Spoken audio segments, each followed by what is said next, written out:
जिंदगी कब कहाँ कैसे पलट जाया करती है, कोई नहीं समझ पाता। क्या कैसे और कब हो जाए कुछ पता नहीं चलता।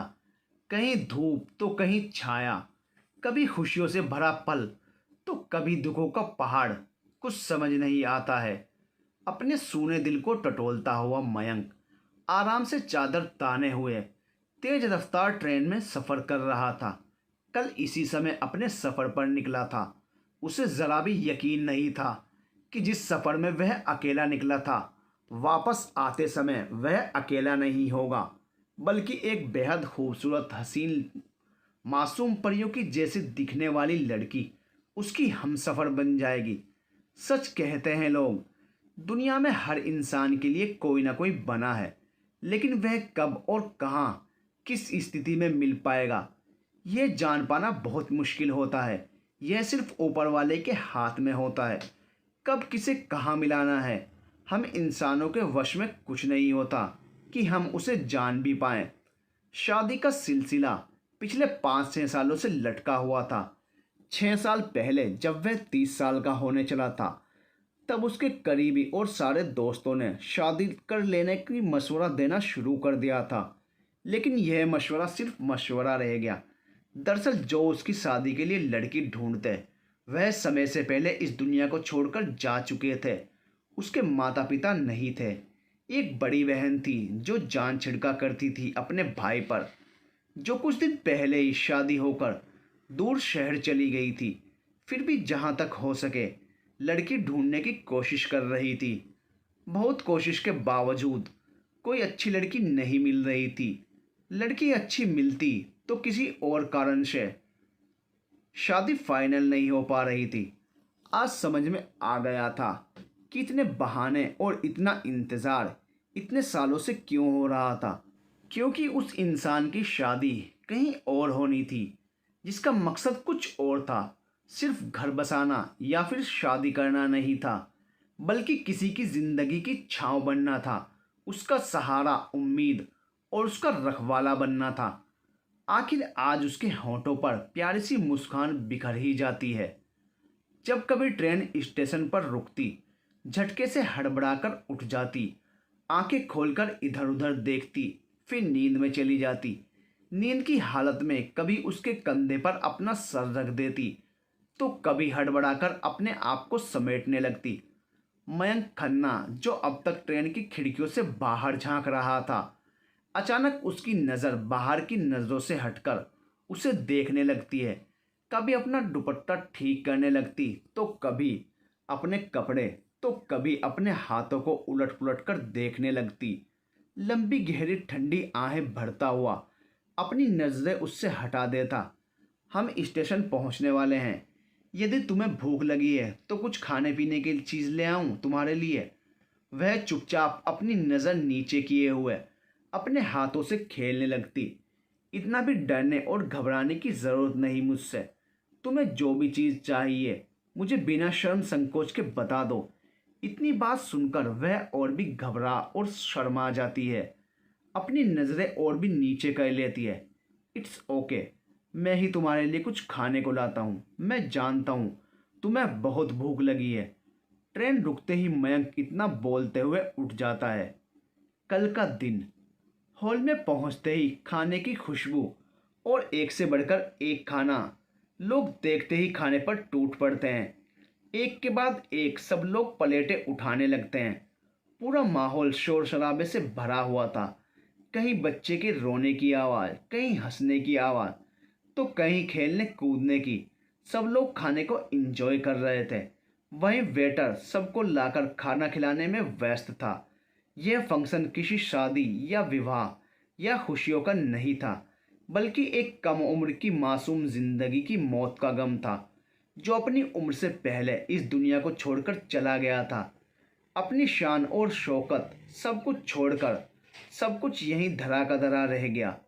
वहाँ आई सारी औरतें एक दूसरे से बातें कर रही थी।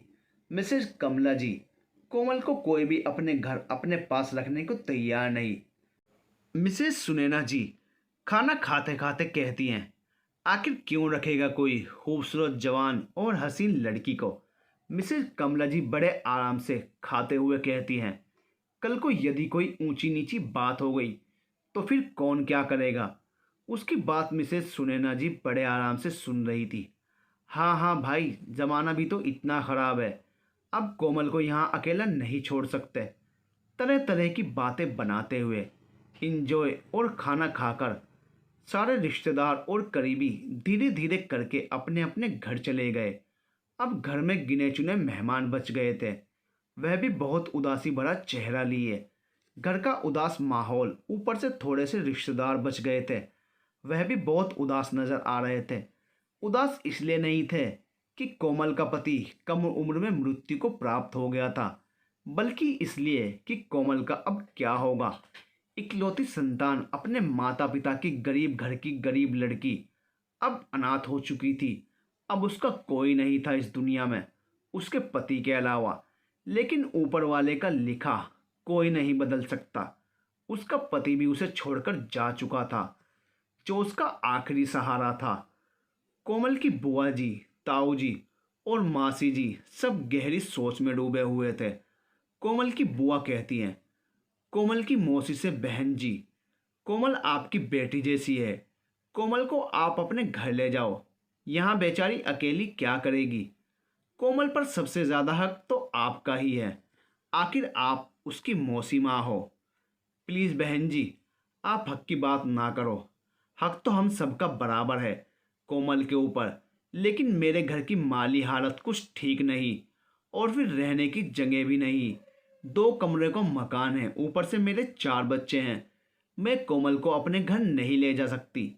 इतना सुनते ही कोमल की बुआ बहुत घबरा जाती हैं, जब उन्हें लगता है कि कोमल उसके सर मढ़ दी जाएगी।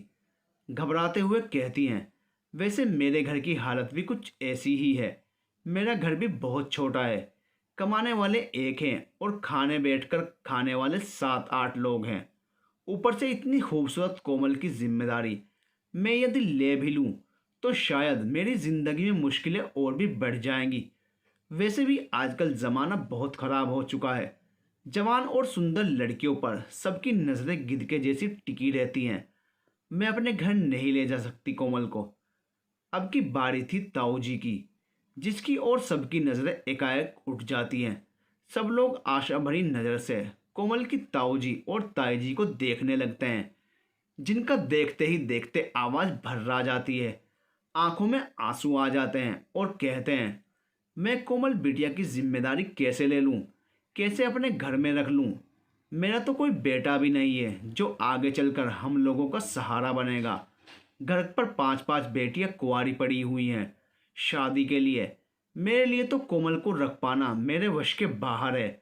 घबरा तो सब लोग रहे थे, लेकिन ताऊ जी और ताई जी कुछ ज़्यादा ही घबरा रहे थे, बिल्कुल लाचार और उदास नजर आ रहे थे। अब की बारी थी कोमल के ससुराल वालों की।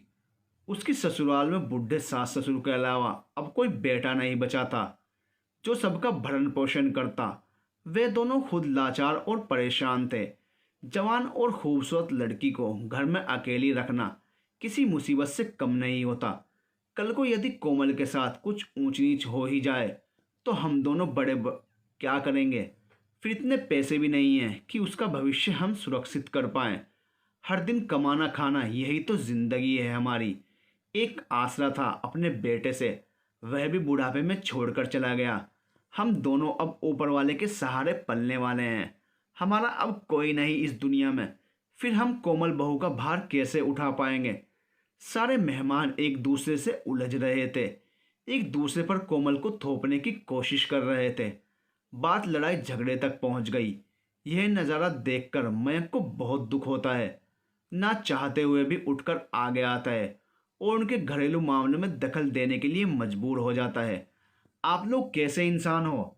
आपके अंदर ज़रा भी इंसानियत बची है या नहीं? आप लोग आपस में ऐसे लड़ रहे हो जैसे कोई दुश्मन लड़ाई कर रहा हो। आप लोग एक बार भी कोमल के बारे में नहीं सोच रहे हो। उसकी तकलीफ़ इस समय बहुत बड़ी है, लेकिन उसकी तकलीफ़ बांटने के बजाय आप लोग उसे और भी दुख पहुंचा रहे हो। अपने ही परिवार के लोग आपस में ऐसे लड़ रहे हो। यह देखकर उसके दिल पे क्या गुजरेगी। कोमल को एक बोझ समझकर एक दूसरे पर डालने की कोशिश कर रहे हो। लेकिन उसके दिल में क्या है, वह क्या चाहती है, उसके ऊपर क्या गुजरेगी, क्या आप लोगों ने यह सोचा है? मयंक की जोरदार आवाज़ सुनकर पूरे घर में सन्नाटा छा जाता है। सारे लोग चौंक कर मयंक की तरफ देखने लगते हैं, जैसे इसके पहले सबने मयंक को देखा ही नहीं था। कोमल के ससुराल वाले गुस्से में कहते हैं, देखो भाई, तुम हमारी फैमिली से नहीं हो, इसलिए अच्छा होगा कि तुम हमारे घरेलू मामले के बीच में मत आओ। आप कुछ भी मत बोलो। देखो मयंक, यह हमारा घरेलू मामला है, हम आपस में सुलझा लेंगे। आप बीच में कुछ ना बोलो तो ही अच्छा है। कोमल के बूढ़े ससुर जी मयंक पर गुस्सा होते हुए कहते हैं, अंकल जी, ये सिर्फ आप लोगों का मामला नहीं है। दूर खिड़की पर खड़ी कोमल को देखता हुआ मयंक कहता है, जिसकी आंखों से झरझर आंसू बह रहे थे, हाथ पैर डर के मारे कांप रहे थे, होंठ पीले पड़ चुके थे, चुपचाप अपनी किस्मत पर तरस खाकर खड़ी थी। बेचारी कोमल का उस समय क्या हाल था, उससे बेहतर कोई नहीं समझ सकता था। वह लड़की अपने घरेलू मामले में इस तरह पिस रही थी कि उसे कुछ समझ नहीं आ रहा था। अब वह किसके साथ रहेगी? सब लोग उसे रखने से मना कर रहे थे। एक तो खूबसूरत, हसीन और जवान लड़की, ऊपर से बहुत कम उम्र थी। यही कारण था कि उसे लोग अपने पास रखने से मना कर रहे थे। सब कोमल पर अपनी नज़र उठाकर देखने लगे। मयंक का कहना सही था। बेचारी बिल्कुल डरी घबराई सहमी सी खड़ी थी। इसमें उसकी क्या गलती थी? यही कि कम उम्र में उसका पति उसका साथ छोड़ गया। इसका मतलब यह तो नहीं पूरी जिंदगी विधवा के रूप में गुजार दे। अपने ही परिवार में किसी के घर रहकर उसकी भी तो कोई ख्वाहिश होगी, वरना लोगों का क्या है? पति के जाने के बाद औरतों को जीने कहाँ दिया जाता है? आए दिन उसे ताने सुनने को मिलते हैं। घर वाले तो घर वाले, बाहर वाले भी नहीं छोड़ते उसे। उसका जीना दुर्भर हो जाता है। मयंक, जो उसे इस हाल में देखना नहीं चाहता था, उससे देखा नहीं जा रहा था। एक तो बेसहारा लड़की, ऊपर से सब लोग उसे अपने साथ रखने से मना कर रहे थे, जैसे मानो इतने दिनों से जो बात नहीं हुई थी आज एक पल में होने वाली थी। मयंक की जिंदगी में बहुत बड़ा बदलाव आने वाला था। मैं अकेले में आपसे एक बात करना चाहता हूँ, लेकिन भगवान के लिए इसे आप मेरी बदतमीजी मत समझ लेना। आपसे मेरी एक रिक्वेस्ट है, इससे बढ़कर कुछ नहीं। वहाँ बैठे सब लोग मयंक को अजीब तरीके से देख रहे थे। कुछ देर के लिए मयंक को कोमल से बात करने के लिए हॉल में छोड़ देते हैं।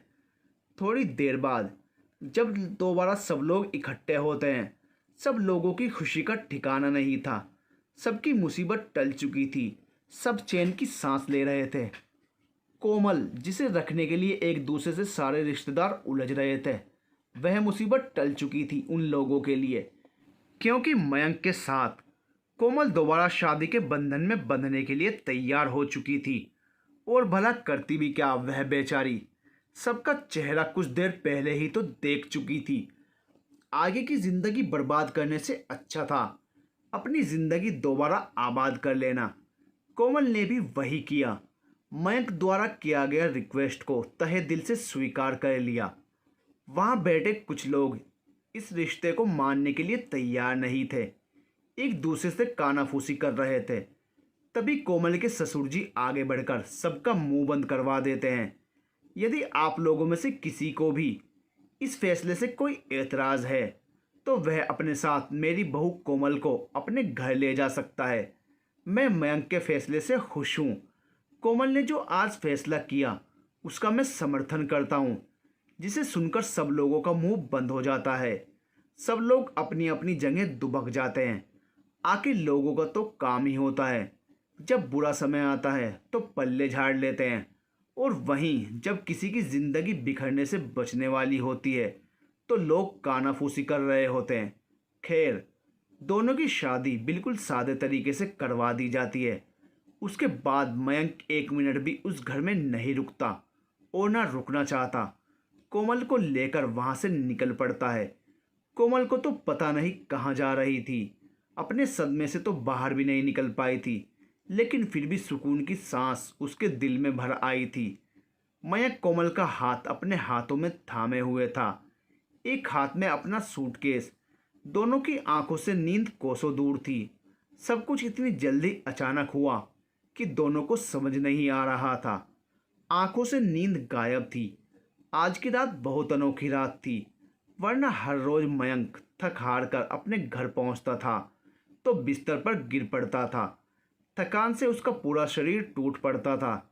लेकिन आज उसके साथ उसकी हमसफर थी, वर्तमान में। अब जब भी वह अपने कमरे में अपने बिस्तर पर जाता तो उसका गुजरा हुआ अतीत याद आने लगता था। अपनी गुजरी हुई यादों में खो जाया करता था। हाँ, आज भी याद है मयंक को वह सर्द तारों भरी रात, जब उसने पहली बार कोमल का हाथ थामा था, उसे थामकर जिंदगी के सफर में आगे बढ़ा था। तभी अचानक चौंक जाता है। यह क्या, तुम्हारे हाथ इतने ठंडे हो रहे हैं, जबकि आज इतनी ज़्यादा ठंड भी नहीं है। इतना कहता हुआ मयंक अचानक रुक जाता है। आखिर तुम्हारे हाथ इतने ठंडे क्यों हैं? क्या तुम मुझसे डर रही हो, या फिर तुम्हारे दिल में कुछ और है? मुझे सब कुछ बताओ। डरती हुई कोमल कहती है, नहीं नहीं, वैसी कोई बात नहीं है। देखो कोमल, मुझ पर भरोसा रखो। तुमसे शादी किया हूँ, कोई मजाक नहीं। यह अलग बात है कि हम दोनों की शादी अचानक और जल्दबाजी में हो गई। इस बात से तुम परेशान होगी। आखिर तुम्हारी ज़िंदगी में तुम्हारा पति गया है, जिसे तुम भूल भी नहीं पाई होगी। तुम्हारे दिल की बात मैंने ज़्यादा जानने की कोशिश भी नहीं की, क्योंकि मौका नहीं मिला। बस उस समय तुम्हारे लिए मुझे जो सही लगा वही किया। तुम्हें इतना लाचार और बेसहारा देखकर मेरा मन बहुत दुखी हो रहा था। इसलिए मेरे दिल में अचानक यह ख्याल आया कि क्यों ना मैं ही तुम्हारी ज़िंदगी का सहारा बन जाऊं। ट्रेन से उतरकर चलते चलते मयंक के कदम थमने लगते हैं। उसकी चाल बहुत धीमी पड़ जाती है। बहुत उदास होकर कोमल को हिम्मत दे रहा था। रेलवे स्टेशन से घर ज़्यादा दूर नहीं था। थोड़ी देर बाद ही दोनों घर आ जाते हैं। बात को ख़त्म करके डोरबेल बजाते हैं। डोरबेल की आवाज़ इतनी तेज़ थी कि साफ साफ सुनाई दे रही थी। गहरी नींद में सोया होने के बावजूद हड़बड़ाकर उठ बैठता है। एक पल में सारा नज़ारा बदल चुका था। उदास खाली घर में वह अकेला अपने बेड पर पड़ा हुआ था। यह क्या, कोमल कहीं नहीं दिख रही थी। उस घर में सिर्फ खामोशी और तन्हाई थी। चारों ओर सन्नाटा छाया था। ये तो उसका सपना था। सपने में वो कोमल को घर लेकर आ गया था। कोमल, कोमल कहाँ हो तुम? कहाँ चली गई? कहाँ ढूंढने जाऊँ मैं? कहाँ मिलोगी तुम? एक पल में दिल बेचैन हो उठा था। अचानक हड़बड़ाकर अपने पलंग से नीचे उतरता है। कहाँ हो कोमल, तुम कहाँ हो? बस एक बार तुम मुझे बता देती। क्यों बिना बताए तुम चली गई? बस एक बार मुझे आवाज़ दे दो, मैं सारी दुनिया से लड़कर भी तुम्हें वापस ले आऊँगा। तुम चाहो मुझसे कितनी भी दूर चली जाओ, मैं ढूंढ लाऊंगा। बस एक बार मुझे कोई इशारा दे दो। मयंक पागलों की तरह कोमल को आवाज़ दे रहा था। अपना सर पकड़कर बेड पर बैठ जाता है। बहुत दुखी और उदास मन से सोच रहा था। तभी अपने अतीत में पहुंच जाता है। यह उन दिनों की बात है जब वह शादी के तुरंत बाद ही कोमल को अपनी बहन के घर ले गया था। प्रियंका मयंक की बहन बहुत अच्छी लड़की थी, मिलनसार और हंसमुख। सबसे पहले तो वह दोनों को फ्रेश होने को बोलती है। उसके बाद उसके सामने चाय और नाश्ते की प्लेट रख देती है। चाय पीने के बाद शरीर में स्फूर्ति आ जाती है। एक नई ऊर्जा महसूस होने लगती है। आप दोनों नाश्ता अभी करोगे या फिर आराम करना चाहोगे? मैं तो बहुत थक गया हूँ, आराम करना चाहूँगा। आप कोमल से पूछ लें वह क्या चाहती है। जानबूझकर सब कुछ कोमल पर छोड़ देता है। जी मैं वह ऐसे ही बहुत घबराई और सहमी हुई थी। प्रियंका ने उसे अपने कमरे में आराम करने के लिए कह दिया, ताकि थोड़ी देर कोमल से बातचीत करके उसके मन को टटोला जा सके, उसकी घबराहट और परेशानी को ख़त्म किया जा सके। वहीं मयंक पास वाले कमरे में जाकर लेट जाता है। सुबह हो चुकी थी। बच्चे स्कूल के लिए तैयार होने वाले थे। लेटा लेटा मयंक दोबारा कब चैन की नींद सो जाता है। उसे कुछ पता ही नहीं चलता। शायद आज उसे बहुत सुकून और अपनापन महसूस हो रहा था इस घर में। तुम यहाँ आराम से सो जाओ, तुम्हें यहाँ कोई डिस्टर्ब नहीं करेगा और मेरे अलावा इस कमरे में कोई नहीं आता। प्रियंका उसकी शर्म आती सकुचाती हालत को देखकर कहती है। आखिर अब कोमल उसकी प्यारी भाभी बन चुकी थी। उसका हाथ पकड़कर आराम से उसे बेड पर बैठा देती है। अच्छा, मुझे इतना तो बताओ, इतनी क्यों डर रही हो? कोमल की बगल में बैठकर प्रियंका पूछती है। इतना पूछते ही डरती हुई कोमल उसका चेहरा देखने लगती है। प्रियंका भी उसके और करीब बैठकर उसका हाथ अपने हाथ में थाम लेती है ताकि उसका डर बाहर निकल सके। देखो, तुम्हें अब इतना घबराने की ज़रूरत नहीं। वैसे भी मेरा भाई बहुत अच्छा इंसान है, बहुत सुलझा हुआ और समझदार इंसान है। खैर, मैं तो उसकी बहन हूँ तो तारीफ करूँगी ही, लेकिन कुछ दिन तुम उसके साथ रहोगी तो तुम भी समझ जाओगी। कुछ ही दिनों में तुम्हारा डर और भय दिल से निकल जाएगा। तब धीरे धीरे तुम भी उसे समझ जाओगी। उसे समझने के लिए तुम्हें ज़्यादा समय नहीं लगेगा। इतना अच्छा है वह कि बाद में तुम कहोगी, भगवान ने जो किया बहुत अच्छा किया। उनका जितना शुक्रिया अदा करोगी वह कम होगा। प्रियंकी की बातों में अपने भाई के लिए प्यार साफ साफ झलक रहा था, जिसे कोमल चुपचाप सुनती देखती जा रही थी।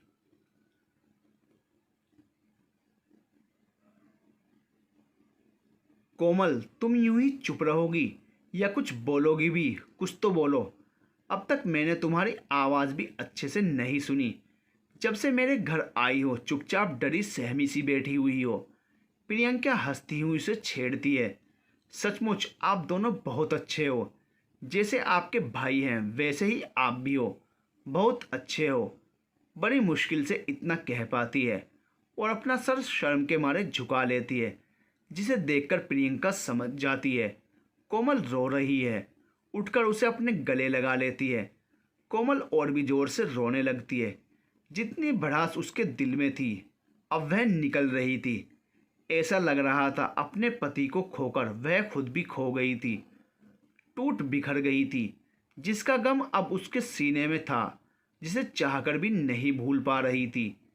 जब उसे अपनी आंखों के सामने अपने ही सगे संबंधियों को, अपने खून के रिश्ते को खुद से पीछा छुड़ाते हुए देखा, सब लोगों का रूखापन देखकर उसका दिल डर और भय से भर गया था। कितनी बड़ी बोझ बन चुकी थी सबके लिए एक औरत की जिंदगी। इतनी बुरी हो जाती है जब उसका एकमात्र पति का सहारा खो जाता है। उस अनाथ बच्ची का साथ कोई नहीं देता है। सारे रिश्ते नाम के रह गए थे। मासी जी, बुआ जी, चाचा जी, कोई भी अपने घर उसे ले जाने को तैयार नहीं था। लेकिन दीदी, शायद आपके भाई को मजबूरन मुझे अपनाना पड़ा। इतना बोलते हुए कोमल और भी तेज रोने लग जाती है। अरे नहीं पागल, ऐसी कोई बात नहीं होगी। ऐसा तुमसे किसने कहा कि मजबूरी में मेरे भाई ने तुमसे शादी की है? यह गलतफहमी तुम अपने दिल में क्यों पाल रही हो? अब इसमें मैं कुछ नहीं बोल सकती। तुम्हारे दिल की गलतफहमी मेरा भाई ही अपने तरीके से दूर करेगा। मैं तो इतना ही कहना चाहती हूँ, आज के बाद ये ख्याल अपने दिल में मत लाना। मेरा भाई मजबूरी में कभी इतना बड़ा कदम नहीं उठाता। आखिर उसकी भी ज़िंदगी की बात है। अपनी ज़िंदगी का फैसला मजबूरी में कभी नहीं लेता। मैं इतना उसे जानती हूँ। वैसे उसका बहुत पुराना रिश्ता है तुमसे, जो तुम नहीं जानती हो। कोमल आंसुओं से भरी आंखें उठाकर आश्चर्य से प्रियंका को देखने लगती है। उसका रिश्ता तुम्हारे पति के साथ था। उसका बहुत अच्छा दोस्त रह चुका है। फिर तुम भी तो उसकी कुछ लगती हो। इतना कहकर जोर से प्रियंका हंसने लगती है। यह सुनकर कोमल शर्मा जाती है, जिसे देखकर प्रियंका उसे अपने गले लगा लेती है। देखो कोमल, अब रोना धोना बंद करो और थोड़ी देर आराम से सो जाओ, यह सोचकर कि जो हुआ अच्छा हुआ और आगे जो होगा वह भी अच्छा होगा। एक सहारा भगवान ने तुमसे छीन लिया तो दूसरा तुम्हें दे भी दिया। और मैं बहुत अच्छे से जानती हूँ यह सहारा तुम्हारे लिए बहुत बेहतर सिद्ध होगा। भगवान भी तो यही कहते हैं, जब हमसे कुछ छीन लेते हैं तो उससे भी अच्छा हमारी किस्मत में लिख देते हैं। कोमल चुपचाप प्रियंका को देखती जा रही थी और उसकी बातों को समझने की कोशिश कर रही थी। कोमल की उम्र ही कितनी थी? प्रियंका के भाई से वह लड़की 10 से 12 साल छोटी थी, बहुत मासूम और बचपने से भरी हुई, जिसे देखकर प्रियंका भी बहुत खुश और उसकी अदा पर फिदा हो जाती है। तभी अचानक डोरबेल बजती है। बहुत बुरी तरीके से डोरबेल बजती जा रही थी कि मयंक अपने अतीत से बाहर आ जाता है और चौंक जाता है। कोमल का सोचकर तेज कदमों से दरवाजे की तरफ जाता है। बिना कुछ पूछे झट से दरवाज़ा खोल देता है। सामने देखकर वह चौंक जाता है। मयंक ने दरवाज़ा यह सोचकर खोला था कि लगता है शायद मेरी कोमल आ गई, लेकिन यह क्या? दरवाज़ा खुलते ही बड़ी तेजी से कोई हमला करने के अंदाज से अंदर घुस गया। मयंक के होश उड़ जाते हैं यह सब देखकर। किसी का इस तरह अचानक दरवाजे के अंदर आना, कोई भी यही सोचेगा ज़रूर कोई चोरी करने के लिए घर में घुस आया है। लेकिन वह कोई चोर नहीं था, बल्कि पूरे शरीर को चादर से ढककर कोई लड़की खड़ी थी। खुद को बचाने की कोशिश में डरती हुई तेज रफ्तार में अंदर दरवाजे से घुस जाती है। अरे अरे, तुम कौन हो? कहीं तुम मेरी कोमल तो नहीं? ऐसे ही यूं अचानक चादर में लिपटी हुई अंदर कहाँ जा रही हो? हाथ जोड़कर वह लड़की विनती करती है, भगवान के लिए दरवाज़ा बंद कर दीजिए, मैं सब कुछ बताती हूँ, थोड़ा समय दीजिए मुझे। उसकी आवाज़ में एक डर था, बेबसी थी, लाचारी थी, जिसे देखकर मयंक ना चाहते हुए भी दरवाज़ा बंद कर देता है। वह लड़की आगे बढ़कर खिड़की पर कान लगाकर खड़ी हो जाती है, यह सुनने के लिए जो उसका पीछा कर रहा था वे लोग वापस गए या नहीं। थोड़ी देर किसी के भागने की आवाज़ उसके कानों में पड़ती है, लेकिन कुछ देर बाद ही वह आवाज़ गायब हो गई थी। डरी सहमी सी वह वहीं दीवार पकड़कर खड़ी हो जाती है और मयंक को इशारों से बोलती है बाहर देखने के लिए कि शायद अब भी कोई खड़ा तो नहीं है। मयंक दोबारा दरवाज़ा खोलकर बाहर झांकने लगता है। दो लंबी चौड़ी छाया दिखती हैं जो दौड़ती हुई दूसरी ओर भाग रही थी। जैसे ही मयंक दरवाज़ा बंद करके अंदर आता है, अंदर आते ही चादर में लिपटी हुई एक बहुत खूबसूरत और डरी सहमी हुई अनजान लड़की दिखती है, जिसकी सांसें थमने का नाम नहीं ले रही थी। उसके प्राण निकल रहे थे, डर के मारे कांप रही थी। कुछ समझ नहीं आ रहा था कौन है यह लड़की। वैसे वे लोग चले गए। इतना सुनते ही वह लड़की एक लंबी गहरी सांस लेती है और वहीं दीवार से लगकर बैठ जाती है। अब भी उसकी तेज सांसें चल रही थी, अब भी डरी और सहमी हुई थी। अपने दोनों हाथों से अपना चेहरा ढककर फूट फूट कर रोने लगती है, जिसकी आवाज़ बहुत तेज हो चुकी थी। भगवान के लिए तुम इतनी ज़ोर से रोना बंद करो। क्यों तुम मुझे बदनाम करना चाह रही हो? आसपास रह रहे लोग क्या सोचेंगे मेरे बारे में? क्यों मेरी इज्जत पर शक पैदा करवा रही हो तुम? अंदर आ जाओ। अब जब तुम घर के अंदर आ ही गई हो तो फिर अंदर बुलाने के अलावा मेरे पास और कोई चारा नहीं है। मयंक आगे बढ़कर अपने घर की लाइट ऑन करता है। वह लड़की धीरे धीरे चलकर उसके पीछे घर के अंदर जाने लगती है, लेकिन डर और भय उसके मन में अब भी था, जिसे देखकर मयंक समझ चुका था। देखो यार, मैं यहाँ अकेला ही रहता हूँ। इतना सुनते ही वह लड़की उल्टे पांव तेजी से वापस बाहर जाने लगती है। एक मिनट रुक जाओ, मेरी बात सुनो। उस लड़की का डर समझते हुए मयंक कहता है। दरवाजे पर आकर खड़ा हो जाता है। उसके अलावा उसके पास कोई और चारा नहीं था। उस लड़की को रोकने के लिए इतनी रात गए तुम किसी इंसान के रूप में राक्षस से बचकर मेरे घर में आई हो। क्या तुम्हें दोबारा उससे सामना करना है? ज़्यादा डर दूर भी नहीं गए होंगे वे लोग। यहीं कहीं आसपास तुम्हें ढूंढ रहे होंगे, क्योंकि वे लोग जानते हैं तुम इसी गली में आकर कहीं छुप गई हो। वह लड़की स्टैचू बनकर मयंक की बात सुनती जा रही थी, फिर एक नज़र उठाकर मयंक को देखती है। देखो, तुम्हें मुझसे डरने की ज़रूरत नहीं। मेरा 2 रूम का घर है। वह रहा मेरा कमरा जिसमें मैं सोता हूँ। अटैच वॉशरूम है। तुम चाहो तो उसमें सो जाओ। मैं आज रात छत पर सो जाऊँगा। यदि इतना ही डर लग रहा है तो एक दरवाज़ा है सीढ़ियों पर, तुम उसे अंदर से बंद कर लेना। यदि तुम्हें कुछ खाने पीने का मन करे तो वह देखो रसोई घर है, वहाँ कुछ खाना पड़ा हुआ है, खा लेना। जब सुबह सूर्य की रोशनी दिखे तभी तुम दरवाज़ा खोलना और अपने घर चली जाना। इतना बोलकर वह अपने कमरे में चादर और पिलो लेने जाता है, जिसे देखकर वह लड़की उस कमरे से बाहर निकल जाती है। यार, मैं तो अपने लिए चादर लेने आया था।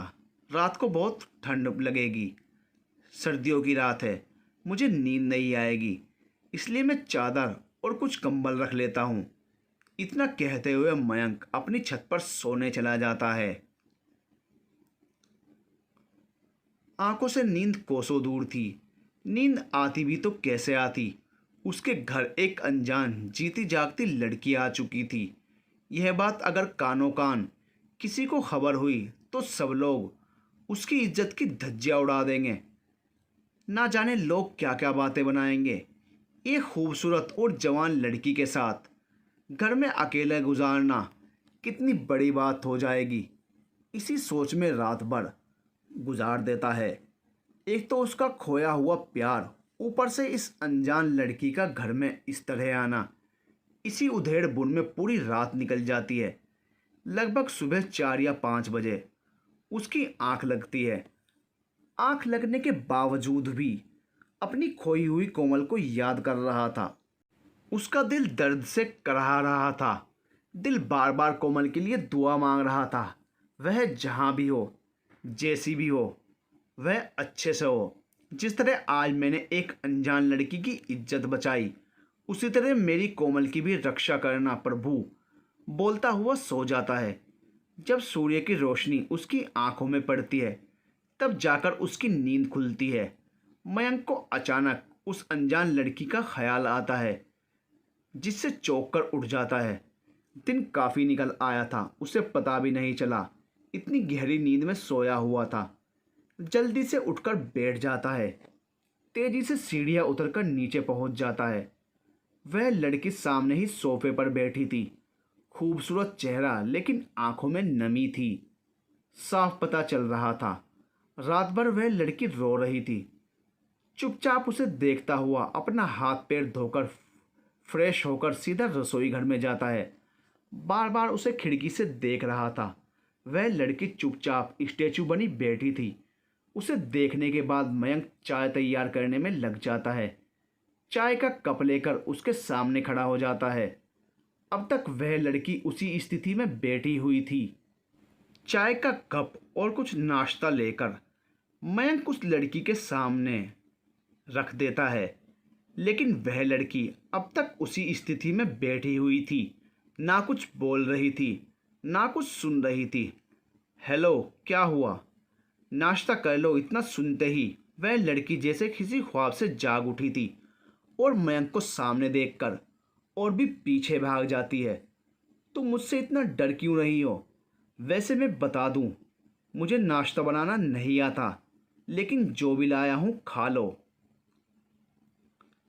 अपने घर तक जाने के लिए भी तो तुम्हें शरीर में ताकत चाहिए। इतना सुनते ही वह लड़की जोर जोर से रोने लगी। मुझे कोई नाश्ता नहीं करना, भगवान के लिए मुझे घर तक छोड़ दो, हाथ जोड़कर कहती है। नाश्ता किए बिना कैसे जा पाओगी? थोड़ा सा नाश्ता कर लो। मयंक उसकी बातों को इग्नोर करता हुआ उसे चाय नाश्ता करने के लिए फोर्स कर रहा था। ना ही उससे उसके घर का पता पूछ रहा था और ना उसके बारे में जानने की कोशिश कर रहा था। मयंक यह सोचकर चुप था कि यदि उस लड़की को थोड़ा भी भरोसा होगा तो खुद बता देगी। लो खा लो थोड़ी सी, मैंने इसमें कोई नशे की चीज़ नहीं मिलाई है, इतना तो भरोसा रखो और इस बात का यकीन करो कि मैं तुम्हारा कोई नुकसान नहीं करने वाला। इतना कहते हुए नाश्ते की प्लेट उसकी ओर बढ़ाता है। देखो चाय पीकर मैंने कैसी बनाई है। वैसे चाय बहुत अच्छी बना लेता हूँ। मैं जानता हूँ तुम ना जाने कब से भूखी होगी, घंटों से तुमने कुछ नहीं खाया। इतनी बात सुनते ही वह लड़की दोबारा रोना शुरू करने ही वाली थी कि मयंक उसे चुप कराता है और कहता है, नहीं यार, तुम मेरी बहन जैसी हो। यह रोने धोने का ड्रामा अब बंद भी करो। तुम्हारी रोने की आवाज़ से मेरे मोहल्ले के लोग आ जाएंगे और फिर ना जाने मेरे ऊपर क्या क्या इल्ज़ाम लगाएंगे। इतना सुनते ही वह लड़की चाय का कप अपने हाथ में ले लेती है और धीरे धीरे नाश्ता फिनिश करने लगती है। मयंक तिरछी नज़रों से उसे देखता जा रहा था। कुछ और लोग ही जब उस लड़की को लगा कि मयंक बहुत अच्छा इंसान है तो इस बार जवाब देती है, नहीं, बहुत बहुत शुक्रिया, अब आप भी चाय पी लो और नाश्ता कर लो। मैं तो एक ही शर्त पर नाश्ता करूँगा, तुम उस बीच रोना धोना मत करना। इतना कहकर मयंक रसोई की ओर चला जाता है। अब जाओ भी, तुम भी हाथ मुंह धो लो। स्टैचू बनकर बैठी रहोगी तो ज़िंदगी आगे नहीं बढ़ने वाली। नहीं जानती अब मेरी ज़िंदगी आगे बढ़ेगी भी या नहीं बढ़ेगी, एक ही जगह ठहर जाएगी। बहुत उदास स्वर में कहती हुई उठकर वॉशरूम चली जाती है। उसका दिल कह रहा था एक बार और खुलकर रो ले। उसके जाने के बाद मयंक फिर से अतीत के पन्नों में डूब जाता है। प्रियंका और कोमल में कुछ ही घंटों में बहुत अच्छी दोस्ती हो गई थी। जब वह सोकर उठा तो बाहर से बहुत अच्छी अच्छी आवाज़ आ रही थी और बच्चों की हंसी घर में गूंज रही थी। उसे यकीन था कि कोमल भी जाग चुकी थी। बाहर आता हुआ देखकर दोनों बच्चे मामा की गोद में लटक जाते हैं। बाहर बालकनी में धूप दिख रही थी। कमरे के अंदर बहुत ठंडी थी। घर में अच्छे अच्छे पकवानों की खुशबू फैली हुई थी। बच्चों को गले लगाकर गहरी सांस लेता है और फिर बोलता है, बहुत ही भूख लगी है। प्रियंका जल्दी से कुछ नाश्ता ला कर दो। 5 मिनट भाई, मैं नाश्ता लेकर आ रही हूँ। तुम्हारे चक्कर में देखो अब तक कोमल ने भी नाश्ता नहीं किया, जबकि सोकर सुबह सुबह ही उठ चुकी है। मैंने कितनी बार कहा है इसे, लेकिन एक नहीं सुनी। प्रियंका मुस्कुराते हुए छोले भटूरे की तैयारी कर रही थी। भटूरे तलते समय अपने भाई को सब कुछ बता रही थी। अरे वाह, आज तो मज़ा आ गया। छोले भटूरे देखकर मेरी भूख और बढ़ गई। अपनी बहन को शाबाशी दे रहा था। वहीं आराम से कोमल बैठी हुई थी।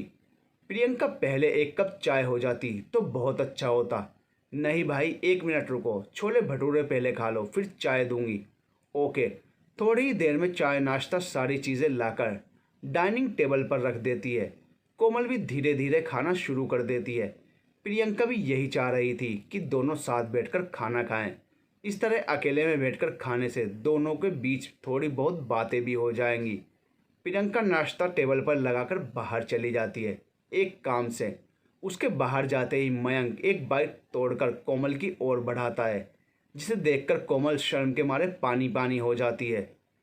फिर भी वह टुकड़ा मुंह में डाल लेती है और दूसरे ही पल मयंक की ओर भी अपने हाथों से एक बाइट तोड़कर बढ़ा देती है। यकीनन यह एक दूसरे में भरोसे और अपनेपन का बढ़ता हुआ पहला कदम था। मयंक कोमल के हाथों से खाना खाकर खुशी से झूम उठा था। उसका मन गदगद हो गया था। एक दूसरे को झुकी झुकी नज़रों से देखते हुए खाना खाने लगते हैं। कोमल के चेहरे पर हल्की मुस्कुराहट तैरने लगी थी। कोमल की हंसी बता रही थी जिंदगी एक बार फिर खिलकर जीने का मौका दे रही थी। दोनों एक नज़र एक दूसरे को देखकर चैन की सांस ले रहे थे। यकीनन एक खुशहाल जिंदगी, प्यार भरी जिंदगी की ओर बढ़ता हुआ दोनों का पहला कदम था। जबकि कोमल की हंसी ने बता दिया कि उसका हंसता हुआ चेहरा जिंदगी में रंग भरने के लिए काफ़ी है, घर में रौनक और खुशियाँ लाने के लिए काफ़ी है। जैसे ही वह लड़की वॉशरूम से बाहर आती है, मयंक अतीत से बाहर आता है। सोफे पर आराम से बैठकर वह चैन की सांस ले रही थी। अब पहले से बहुत रिलैक्स फील कर रही थी। उसका चेहरा देखकर मयंक अंदाज़ा लगा पा रहा था। थोड़ा रिलैक्स देखकर मयंक पूछ लेता है, तुम्हारा नाम क्या है? लड़की इस बार रोने के बजाय बहुत ही धीरे से कहती है, सोनिया। हाँ तो सोनिया जी, अब अपनी सारी स्टोरी शुरू से अंत तक मुझे बताने का कष्ट करें। उस बीच में कोई सवाल जवाब नहीं करूँगा। चुपचाप बैठकर मैं सुनने वाला हूँ। मयंक जी, एक्चुअली मैं यहाँ अपनी मौसी माँ के घर घूमने आई थी। ऊंची उठती समंदर की लहरें और इस शहर का सुंदर नज़ारा देखने आई थी। इतनी बड़ी शहर घूमने में पहली बार आई हूँ। एक दिन मैं अकेले इस शहर में घूमने निकल गई थी। रात काफ़ी हो गई थी। इस बीच मुझे पता ही नहीं चला। तभी अचानक मयंक को अपना प्यार याद आ जाता है। एक लगातार वह उस लड़की को देखता जा रहा था। आखिर मयंक भी करीब करीब ऐसी ही हालत में था। उसका भी तो कोई अपना कोई प्यार नहीं था। वह मासूम, नादान और भोली लड़की को जिससे अपनी बाहों का सहारा देकर दुनिया में जीने का भरोसा दिया था, एक खुशियों भरी जिंदगी का ख्वाब दिखाया था, वह ख्वाब वक्त के आगे चकनाचूर हो चुका था। इस टूटे हुए ख्वाब के कारण दिन रात मयंक का जीना दुर्भर हो चुका था। कभी कभी तो इतना बेचैन हो जाता कि आधी रात को उठकर बैठ जाता और बेहाल हो जाता, लेकिन फिर भी कहीं से कोई पता नहीं मिल रहा था। वक्त के हाथों मजबूर था। सारे रिश्तेदारों को उसकी तस्वीर भेज चुका था, लेकिन अब तक कोई अता पता नहीं मिला था। दिल पर पत्थर रखकर वह यह काम करता जा रहा था। सिर्फ पुलिस तक यह मामला नहीं जाने देना चाहता था। अपने तरीके से जितना बन पड़ता था, कोशिश में कोई कमी नहीं छोड़ी। ना ही उसका कोई फ़ोन नंबर था, ना ही कोई उसकी निशानी। भगवान जाने वह लड़की कहाँ चली गई। आसमान निकल गया या फिर ज़मीन खा गई थी। तभी सोने की आवाज़ से मयंक चौंक जाता है। वह कह रही थी, मैं टैक्सी लेकर मौसी माँ के घर जाने ही वाली थी कि वहीं बगल में खड़ी एक औरत ने जैसे मुझे जान लिया था कि मैं इस शहर में नई नई आई हूँ। वह औरत आगे बढ़कर बड़े प्यार से मुझे मेरे घर तक छोड़ने का वादा करके बहला फुसला कर अपने घर ले गई। मैं भी गांव से आई हुई लड़की हूँ, मुझे शहर के बारे में ज़्यादा कुछ नहीं पता था। उस औरत ने मुझे अपने घर में कैद कर लिया। मेरे बार बार बोलने के बावजूद वह औरत बहाने बनाते जा रही थी, आजकल कर रही थी। मैं बेबस और लाचार थी। इस बीच ना जाने उस औरत ने कितने लोगों से मुझे अपना रिश्तेदार कहकर मिलवाया। दूसरे ही दिन जब रात को मैं सोने गई, तब सोई नहीं, छुपकर मैं उसकी बातें सुनने लगी। वह औरत के रूप में चुड़ैल थी। उस बेशरम औरत ने मुझे कैद कर रखा था। इस बात का मुझे अंदाज़ा भी नहीं हुआ था। हमारे पास कोई मोबाइल या फिर कॉन्टेक्ट नंबर नहीं था जिससे मैं अपनी मौसी माँ को बता सकती। उस औरत के बारे में मैं एक साधारण घर से ताल्लुक़ रखती हूँ। मोबाइल लेना तो मेरी औकात से भी बाहर था। और फिर मेरी मौसी माँ भी साधारण घर से ताल्लुक़ रखती हैं, सीधी सादी ज़िंदगी जी रही हैं। इतना कहते कहते सोने की आवाज़ भरभरा जाती है। आंखों में आंसू की कुछ बूंदें उभर आती हैं। उस औरत की बात सुनने के बाद कुछ जानने की ज़रूरत नहीं हुई। अंदर ही अंदर तड़प रही थी, बिलख रही थी। यह देखकर मयंक पानी की बोतल उसकी तरफ बढ़ा देता है, जिसे पीकर सोनिया थोड़ा रिलैक्स होती है। फिर कल रात तुम्हारा पीछा कौन कर रहा था? वह लोग कौन थे? उस औरत के ही पालतू कुत्ते होंगे, क्योंकि जब मैंने इस औरत की बात सुन ली, उसकी असलियत का पता चल गया, तब मैं उसी रात उस घर से भागने की कोशिश करने लगी। लेकिन एक लंबा चौड़ा इंसान जो उस घर में रहता था, उसने मुझे भागता हुआ देख लिया था।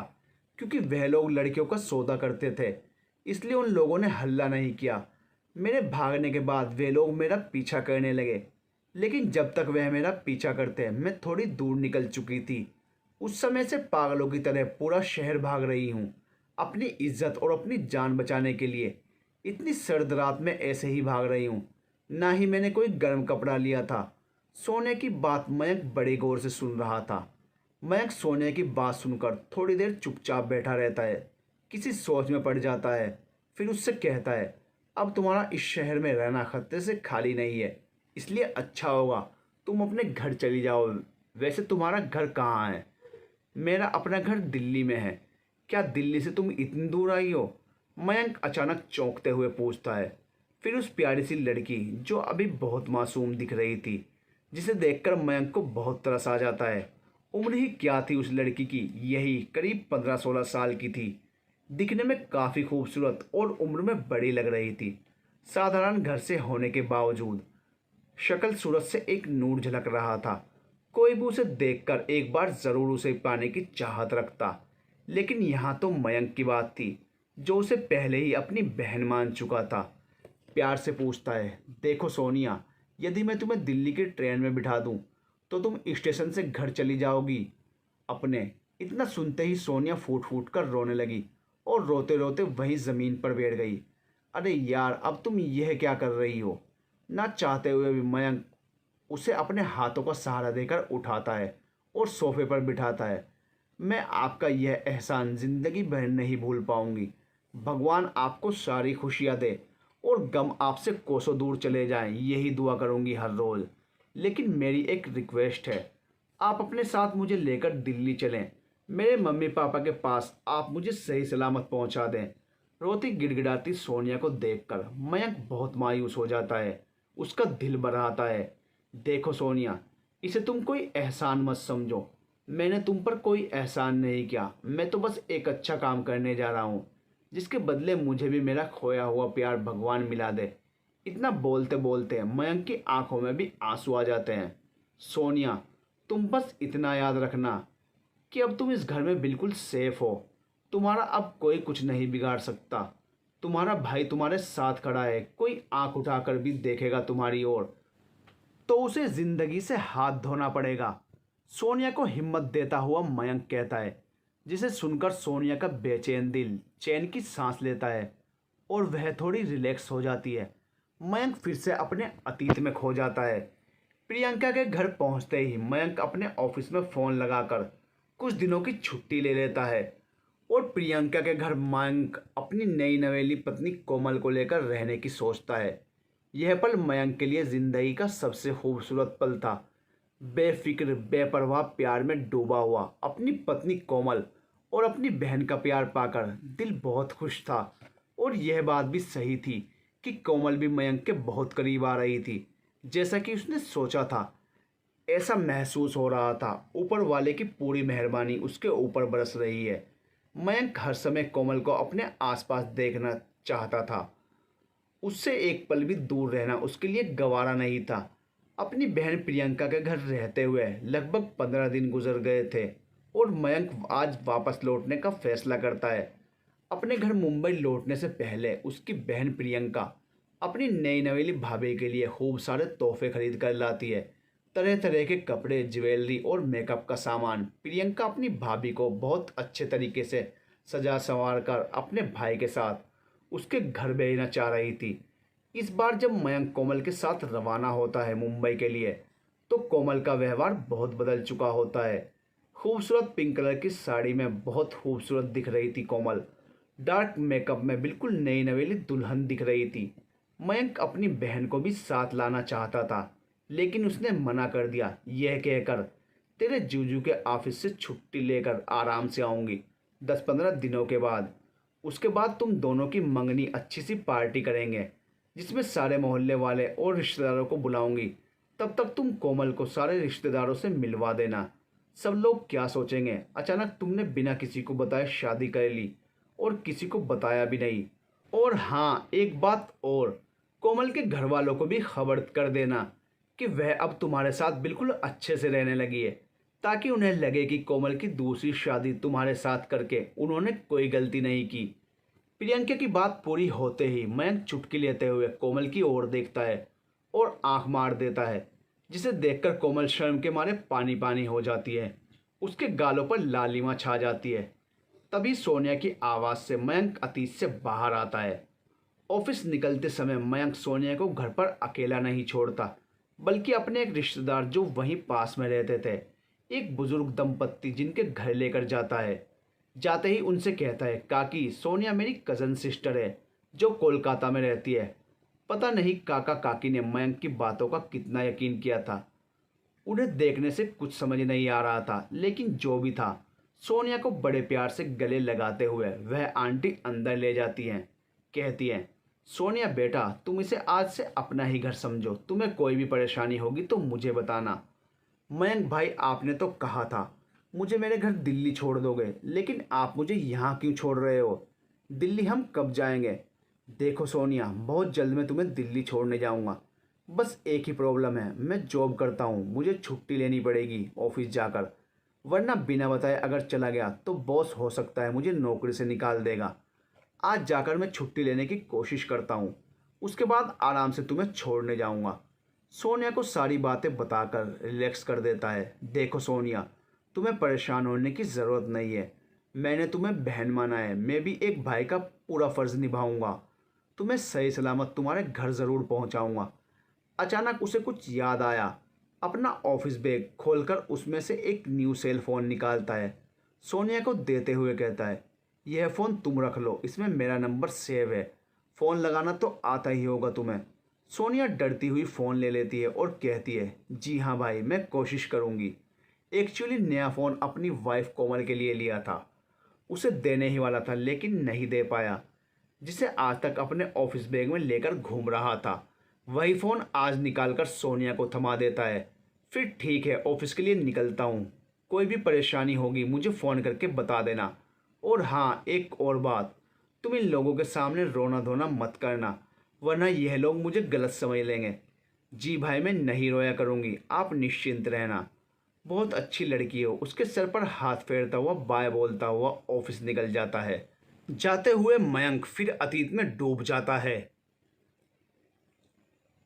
कोमल के साथ मयंक अपनी बहन प्रियंका के घर से निकल चुका था। पहली बार कोमल छोटे से गांव से निकलकर इतने बड़े शहर जाने वाली थी। उसने कभी ट्रेन का सफ़र भी नहीं किया था। बहुत मामूली घर से ताल्लुक़ रखती थी। अपने गांव से कभी बाहर कदम नहीं रखा था। शादी के बाद वहीं पास के गांव में ससुराल और पति के जाने के बाद मयंक की पत्नी बनकर उसकी दीदी प्रियंका के घर पहली बार आने के बाद आज मयंक के साथ अपने घर जाने के लिए ट्रेन से निकल पड़ती है मुंबई के लिए। ट्रेन अपनी रफ्तार पकड़ लेती है। रात के समय तेजी से ट्रेन अपनी मंजिल की ओर बढ़ रही थी। छोटे से एक स्टेशन पर थोड़ी देर के लिए ट्रेन रुकती है। रात काफ़ी हो चुकी थी। कोमल, तुम्हें भूख लगी है, कुछ खाओगी तो बताओ, मैं लेकर आता हूँ। नहीं नहीं, मुझे भूख नहीं लग रही। वैसे भी प्रियंका दीदी ने इतना खाना खिला दिया कि अब पेट में बिल्कुल भी जगह नहीं है खाने के लिए। ठीक है, तुम्हारी जैसी मर्जी। वैसे भी यहाँ ट्रेन ज़्यादा देर नहीं रुकती है। अगले स्टेशन पर शायद ट्रेन रुकेगी, तो मैं वहाँ से उतरकर कुछ कोल्ड ड्रिंक की बोतल खरीद लूँगा। वैसे भी गर्मी बहुत है, गला सूख रहा है। नहीं नहीं मयंक जी, आप मुझे अकेला छोड़कर ट्रेन से मत उतरना, मुझे बहुत डर लगता है। कोमल, तुम्हें कुछ नहीं होगा, मैं बस यूं गया और यूं आया, तुम्हें डरने की कोई ज़रूरत नहीं। अगला स्टेशन आते ही मयंक उतरने की तैयारी में लग जाता है। कोमल का दिल बहुत घबरा रहा था। वह नहीं चाह रही थी मयंक उसे अकेला छोड़कर नीचे उतरे, लेकिन मयंक उसकी बातों पर ध्यान नहीं देता और उतरने लगता है। कोमल कहती है, मयंक जी जल्दी आना। कोमल का परेशान चेहरा साफ साफ दिख रहा था, लेकिन मयंक ध्यान नहीं देता उसकी ओर। ट्रेन समय से पहले चलने के लिए तैयार हो जाती है, जिसे देखकर मयंक जल्दी से कोल्ड ड्रिंक अपने हाथों में लेता है। पैसे देकर जल्दी से ट्रेन की ओर भागता है। इतने में ट्रेन अपनी रफ्तार पकड़ लेती है। अब तो मयंक के लिए ट्रेन को पकड़ना बहुत मुश्किल हो गया था। देखते ही देखते ट्रेन आंखों से ओझल हो जाती है। एक पल में, एक झटके में मयंक स्टेशन पर खड़ा सोच में पड़ जाता है। ऐसा लग रहा था जैसे उसके शरीर से उसकी जान निकाल कर उस ट्रेन में चली गई हो, कोमल के रूप में। दिमाग चलना बंद हो गया था, हाथ पैर कांपने लगे थे उसके। उसका मन उसे बार बार कह रहा था उसने कोमल की बात क्यों नहीं मानी थी। जी कर रहा था वहीं सर पटक कर फोड़ने लगे। कोमल एक सीधी सादी भोली भाली गांव की लड़की जो ठहरी, जो ना कभी ट्रेन में बैठी थी, ना ही किसी बड़े शहर घूमने गई थी, ज़्यादा पढ़ी लिखी भी नहीं थी। आखिर ट्रेन मुंबई जैसे शहर में रुकने वाली थी। इस बीच रास्ते में कोमल के साथ क्या होगा, कुछ समझ नहीं आ रहा था। मयंक चाहकर भी कुछ नहीं कर पा रहा था। इतनी रात गए, कोई ट्रेन भी नहीं थी कि पकड़कर अगले स्टेशन तक चला जाता, कोमल का पीछा करता हुआ। ओह गॉड, मैंने बहुत बड़ी गलती कर दी कोमल की बात ना सुनकर। काश मैं उसकी बात सुन पाता और समझ पाता। वह बार बार कहने की कोशिश कर रही थी कि मुझे अकेले छोड़कर ट्रेन से मत उतरो, लेकिन मैंने उसकी एक भी नहीं सुनी। कोमल जो इतनी मासूम लड़की है, फिर भी मैंने उसे ट्रेन में अकेला छोड़ दिया। मुझसे बहुत बड़ी गलती हो गई। आखिर ट्रेन में मुंबई जैसे बड़े शहर में जा रही है। कोमल ट्रेन से उतरकर कहाँ जाएगी, क्या करेगी? क्या स्टेशन पर रुककर मेरा वेट करेगी? तरह तरह के सवाल के घेरे में मयंक उलझता जा रहा था। सब कुछ समझ से बाहर था। काश मैं उसे समय रहते उसे फ़ोन दे पाता, ताकि उससे लगातार बात होती रहती। वह कहाँ रुकी इसका पता लग जाता, लेकिन अब कुछ नहीं हो सकता। सब कुछ ऊपर वाले के हाथ में है। वहीं जाना उसका क्या इरादा है।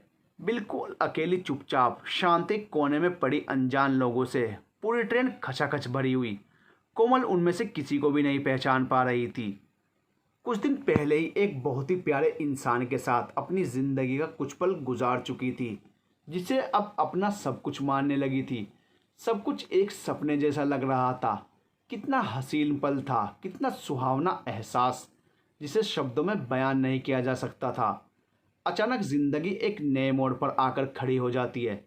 किसका हाथ थामकर सफ़र पर निकल पड़ी थी और आज कहाँ आकर अकेली खड़ी हो गई थी। अपना सब कुछ पीछे छूटता हुआ नजर आ रहा था। अपनी इज्जत आबरू दांव पर लगी दिख रही थी। सब कुछ समझ से बाहर था। दोबारा घुटन भरी जिंदगी से आग जाकर उसकी मुलाकात हो जाती है। डरी सहमी हुई जिंदगी में दोबारा अकेली हो जाती है। काश जिंदगी में दोबारा मिले सहारे को कसकर जकड़ लेती। उसे यूं अचानक जिंदगी की राह में मिल गया था, लेकिन अब उसका हाथ भी छूट चुका था। वह फूट फूट कर रो रही थी। वहाँ आसपास कोई उसकी ओर ध्यान नहीं दे रहा था। कोई इंसान उसके रोने की वजह नहीं जानना चाह रहा था। खूबसूरत आंखों से झरझर आंसू बह रहे थे। तभी वहाँ बैठी एक अधेड़ उम्र की औरत की नज़र उस पर पड़ती है। वह आगे बढ़कर उसे अपने हाथों का सहारा देती है। उसके सर को सहलाती हुई उसे चुप कराने की कोशिश करती है, फिर भी वह चुप होने का नाम नहीं लेती। तभी वह अनजान औरत उसे अपने दोनों हाथों से अपनी ओर खींचकर अपने सीने से लगा लेती है, जिसे देखकर वह और भी बेकाबू होकर रोने लगती है। ट्रेन अपनी पूरी रफ्तार में थी, कहीं रुकने का नाम नहीं ले रही थी। चेहरे पर अनजाना डर और दहशत और रोना, सब कुछ मिलकर अब तक उसका चेहरा बिगड़ चुका था। उसकी स्थिति जानकर वह औरत, जिसका नाम मिसेस भाटिया था, प्यार से दुलारते हुए उसे अपने गले लगा लेती है और कहती है, क्या हुआ बेटी? इतना बोलते ही कोमल फूट फूट कर रोने लगती है। मिसेस भाटिया उसे हिम्मत देती हुई कहती हैं, अरे अरे बेटी, अब रोना बंद करो। तुम्हें बिल्कुल डरने की ज़रूरत नहीं है, मैं हूं ना। तुम मुझे बताओ, वैसे तुम्हें देखकर लगता है तुम्हारी नई नई शादी हुई है, लेकिन तुम्हारा पति कहाँ है? जिसे सुनकर कोमल और भी ज़ोर ज़ोर से फूट फूट कर रोने लगती है। ओहो बेटा, मैं समझ गई, लगता है तुम्हारा पति पिछले स्टेशन पर छूट गया है, इसलिए तुम रो रही हो। उसके लिए तुम परेशान हो रही हो। तुम मुझे अपने घर का पता दे दो, मैं तुम्हें वहाँ जाकर छोड़ दूँगी। तुम्हें इतना घबराने की ज़रूरत नहीं, मैं हेल्प करूँगी तुम्हारी, तुम्हारे पति को ढूंढने में। इसके पहले तुम रोना धोना बंद करो। प्लीज़ इतना परेशान मत हो, तुम्हें कुछ नहीं होगा, मुझ पर विश्वास करो। कोमल को कहाँ पता था कि मयंक का घर इतने बड़े शहर में कहाँ है, कौन सा है। कभी उसने कोमल के सामने जिक्र भी नहीं किया था। आज पहली बार उसके साथ उसके घर जाने वाली थी। ये बात मिसेस भाटिया को बताती है। कोई बात नहीं बेटा, फिर भी मैं कोशिश करूँगी तुम्हारे पति को ढूंढने की, और मुझे पूरा विश्वास है तुम्हारा पति तुम्हें ज़रूर मिल जाएगा। स्टेशन पर रुककर हम उसका वेट करेंगे, तुम टेंशन मत लो। कोमल चुपचाप उसकी बात सुन रही थी। मन बहुत घबरा रहा था, बहुत बेचैन हो रही थी, लेकिन फिर भी उस औरत की तसल्ली से उसे आराम मिल रहा था। घबराती हुई सिर्फ इधर उधर देख रही थी। अनजान चेहरे में किसी अपने को पहचानने की कोशिश कर रही थी। ऐसा लग रहा था उसका बहुत बड़ा सहारा ही छूट चुका है। देखो बेटा, वैसे तो मैं दिल्ली की रहने वाली हूँ, लेकिन कुछ काम से मुंबई जा रही हूँ। तुम अब मेरी जिम्मेदारी बन गई हो। जब तक मैं तुम्हें तुम्हारे पति के पास नहीं पहुँचा दूँगी, तब तक तुम्हें अकेला नहीं छोड़ूंगी। मैं जानती हूँ दुनिया में कैसे कैसे लोग रहते हैं। तुम्हें अकेला देखकर ना जाने लोग तुम्हारे साथ कैसा बर्ताव करेंगे।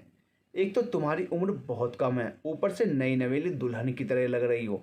अकेला देखकर कोई भी इंसान कब दरिंदे का रूप धर ले तुम्हें पता भी नहीं लगेगा। लेकिन ऊपर वाले बड़ा दयालु है, जो तुम्हें मैंने देख लिया। अब तुम मुझ पर भरोसा रखो। उसका सर सहलाती हुई मिसेज भाटिया कह रही थी। इस बार कोमल को थोड़ा सुकून मिल रहा था और अब विश्वास भी हो गया था कि मिसेज भाटिया सचमुच बहुत भली औरत है। जो उसका बुरा कभी नहीं करेगी, लेकिन ये नहीं जान रही थी उसे का पति मयंक तक पहुंचाएगी भी या नहीं। इधर मयंक अमावस की अंधेरी रात स्टेशन पर बिल्कुल अकेला, इक्का दिक्का लोग ही दूर से दिख रहे थे। बिल्कुल सुनसान और शांत माहौल था।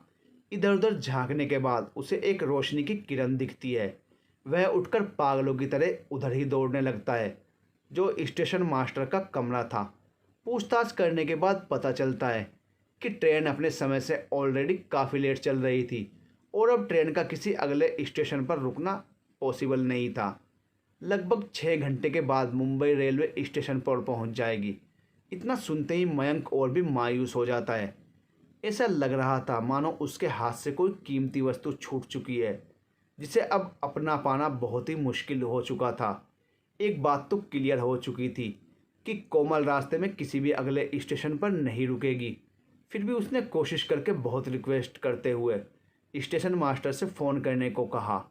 इसका कोई फ़ायदा नहीं, यह बोलकर स्टेशन मास्टर मना कर देता है। कहता है, लाख कोशिश करने के बावजूद आपकी पत्नी को ढूंढ पाना नामुमकिन है, क्योंकि एक तो ट्रेन में भीड़ बहुत होती है और स्टेशन पर उतरने के बाद उससे भी बुरी हालत होती है। खचाखच भीड़ भाड़ में एक लड़की को ढूंढ पाना बहुत मुश्किल काम है।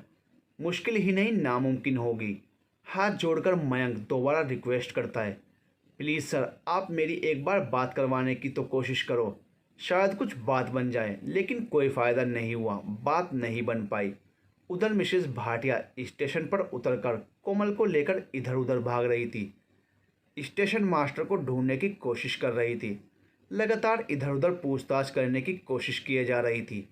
कोमल उदास होकर मिसेस भाटिया से कहती हैं, आंटी जी, क्या हमें मयंक जी नहीं मिलेंगे?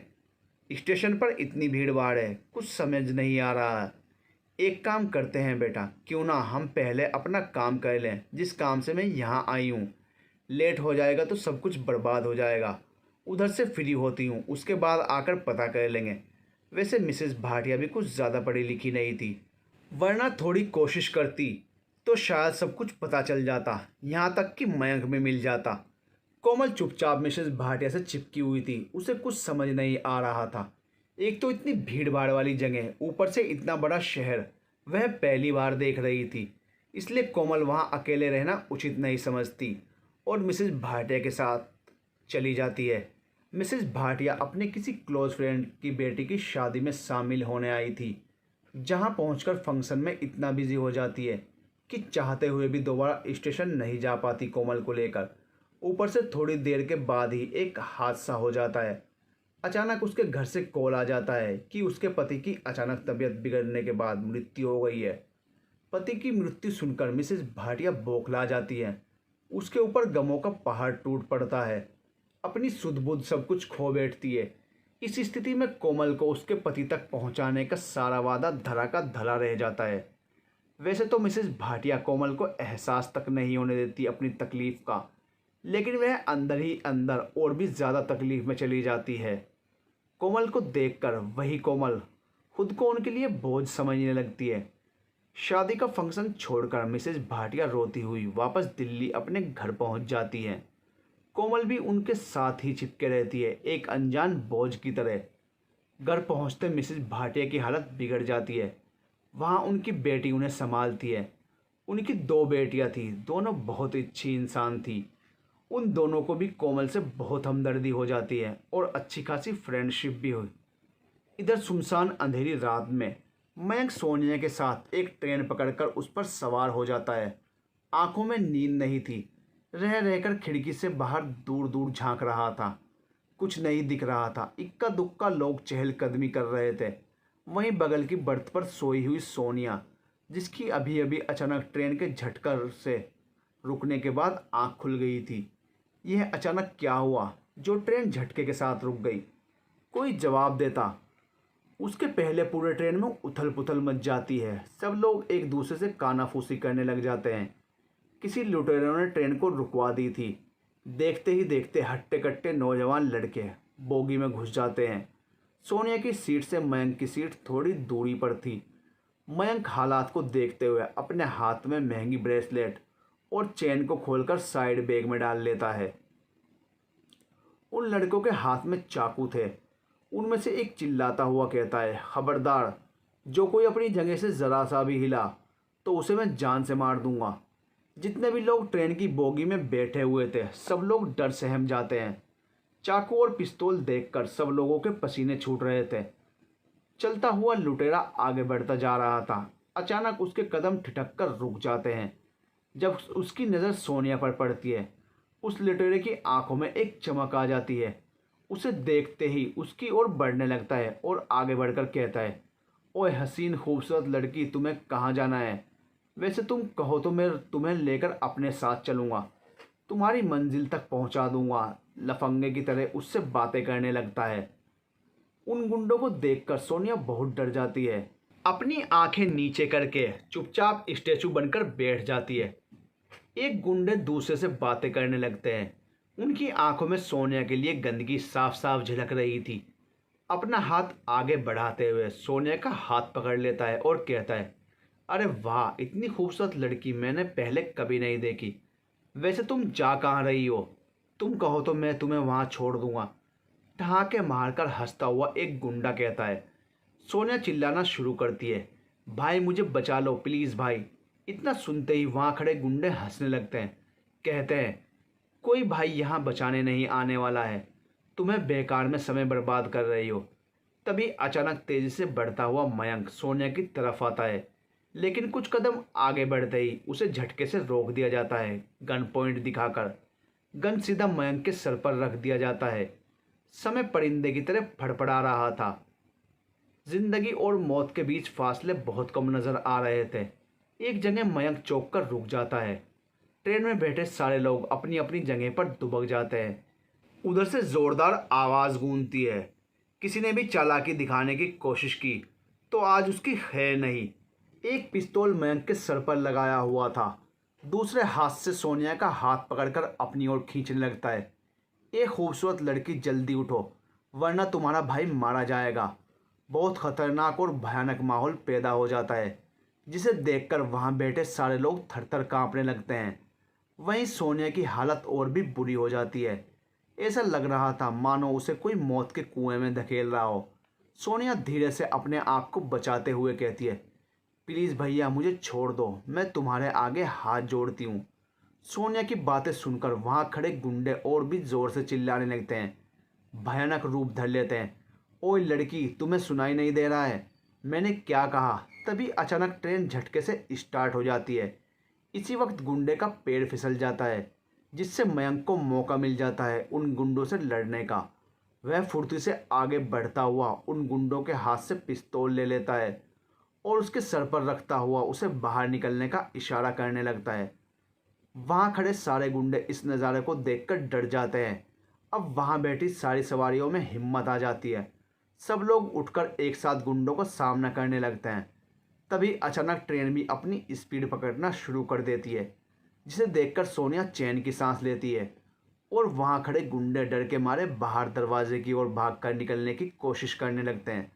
शाबाश, जल्दी बाहर भागो वरना मारे जाओगे सारे के सारे, इसलिए जितना जल्दी हो सके ट्रेन से नीचे उतरो, मयंक चिल्लाता हुआ बोलता है। इतना सुनते ही सारे गुंडे एक साथ मिलकर गुस्से में मयंक की ओर देखते हैं। दूसरे ही पल देखते ही देखते सारे गुंडे एक साथ ट्रेन से उतरकर भाग खड़े होते हैं, जिसे देखकर उस ट्रेन में सवार लोग चैन की सांस लेते हैं। वहीं मयंक दौड़ता हुआ सोनिया के पास आता है और उसे हिम्मत देने की कोशिश करता है। इधर कोमल एक ही बार बार मिसेज भाटिया से क्या करती थी, आंटी जी कुछ पता चला? कभी उनसे दोबारा मैं मिल पाऊंगी या फिर मेरी सारी ज़िंदगी यूं ही इंतज़ार में गुजर जाएगी? प्लीज़ आंटी, कैसे भी करके मुझे उनसे मिलवा दो। बेटी तुम क्यों फिक्र करती हो, मैं जल्द से जल्द कोशिश करूंगी उनसे मिलवाने की। अब मैं अपने सदमे से बाहर आ चुकी हूँ, हर संभव कोशिश करूंगी तुम्हें उनसे मिलवाने की। अगर फिर भी नहीं मिला तो मैं तुम्हारी तस्वीर अखबार में डलवा दूंगी, सोशल मीडिया पर डाल दूंगी। एक ना एक दिन ज़रूर मिलोगे। तुम्हें जैसे ही उसकी कोई खबर आएगी सबसे पहले तुम्हें बताऊंगी। देखो ऊपर वाले की मर्जी क्या है। मिसेज भाटिया, जिन्हें कोमल आज सब कुछ मान चुकी थी, उनकी ही बात और ख्वाब में जीने लगी थी। हमेशा चुपचाप गुमसुम सी रहने लगी थी। क्योंकि मिसेज भाटिया के ऊपर भी बहुत बड़ा पहाड़ टूटा था। उनका पति उनसे दूर तो जा चुका था, फिर भी अपने तरीके से वह उसे समझाया करती थी। समय यूं ही गुजर रहा था, अब उम्मीद भी टूटने लगी थी। दिल में बचा सारी उम्मीद भी बिखरने लगी थी। वह बहुत उदास हो जाया करती थी जब उसे वह दिन याद आता था। चाहते हुए भी अपना दुख किसी को नहीं दिखा पाती थी। आखिर उसका सहारा था ही कौन। उनसे बिछड़ने के बाद दुनिया में अकेली ही तो रह गई थी। इसलिए वह कुछ उस घर में जाकर ऐसे घुल मिल गई थी जैसे लग रहा था उस घर की ही कोई फैमिली मेंबर हो। वह मिसेस भाटिया से बहुत ज़्यादा प्यार करने लगी थी। होता भी क्यों ना, मिसेस भाटिया बहुत ही अच्छी और भली औरत थी। उन्होंने इतना अपनापन और प्यार दिया कि वह उनकी हुए बिना नहीं रह पाई। मिसेस भाटिया का घर में उनकी बेटियां, बहुएं और बेटे थे। बहू और बेटियों से उनकी गहरी दोस्ती हो जाती है। घर के सारे कामों में हाथ बटाने लगी थी। मिसेस भाटिया की बहू और बेटियां, जिनका नाम नैना और खुशबू था, दोनों बहुत अच्छी थी। दोनों उसे खुश रखने की कोशिश करती थी, हर समय अपने पास ही रखा करती थी। कभी कभी उससे उसकी ज़िंदगी के बारे में जानने की भी कोशिश करती थी। दिन यूं ही गुजर रहे थे, रातें यूं ही कट रही थी। कोमल बेचारी करती भी तो क्या करती, बस उसकी याद में अपनी ज़िंदगी काट रही थी। एक आस में जी रही थी, कभी तो मयंक से उसकी मुलाकात होगी। किसी दिन ज़रूर वह उसकी ज़िंदगी में ढूंढता हुआ पहुंच जाएगा। लेकिन हमारी ज़िंदगी हमारे सोच के अनुसार कहाँ चलती है। ऐसा ही हुआ कोमल के साथ। एक दिन भूली बिसरी ज़िंदगी में दो बार से भूचाल और खलल तब पड़ जाता है जब मिसेस भाटिया का छोटा बेटा रोहन किसी न किसी बहाने घर में उसका पीछा करने लगता है। कोमल पर गंदी निगाह रखने लगता है, उसे छूने की कोशिश करने लगता है, जानबूझकर उसके आसपास मंडराने लगता है। वह एक दिन अकेला पाकर सचमुच उसका हाथ पकड़ लेता है, जिससे कोमल का दिलो दिमाग में करंट जैसा कुछ दौड़ जाता है। एक झटके से उससे दूर हो जाती है और डरी सहमी हुई नज़रों से उसे देखने लगती है, जिसके चेहरे पर मासूम मुस्कुराहट के पीछे पल रहा शैतानी दिमाग भी दिख जाता है। कोमल बेचारी सोच में पड़ जाती है। उसकी ज़िंदगी में आगे क्या होने वाला है सोचकर भी कांप उठती है।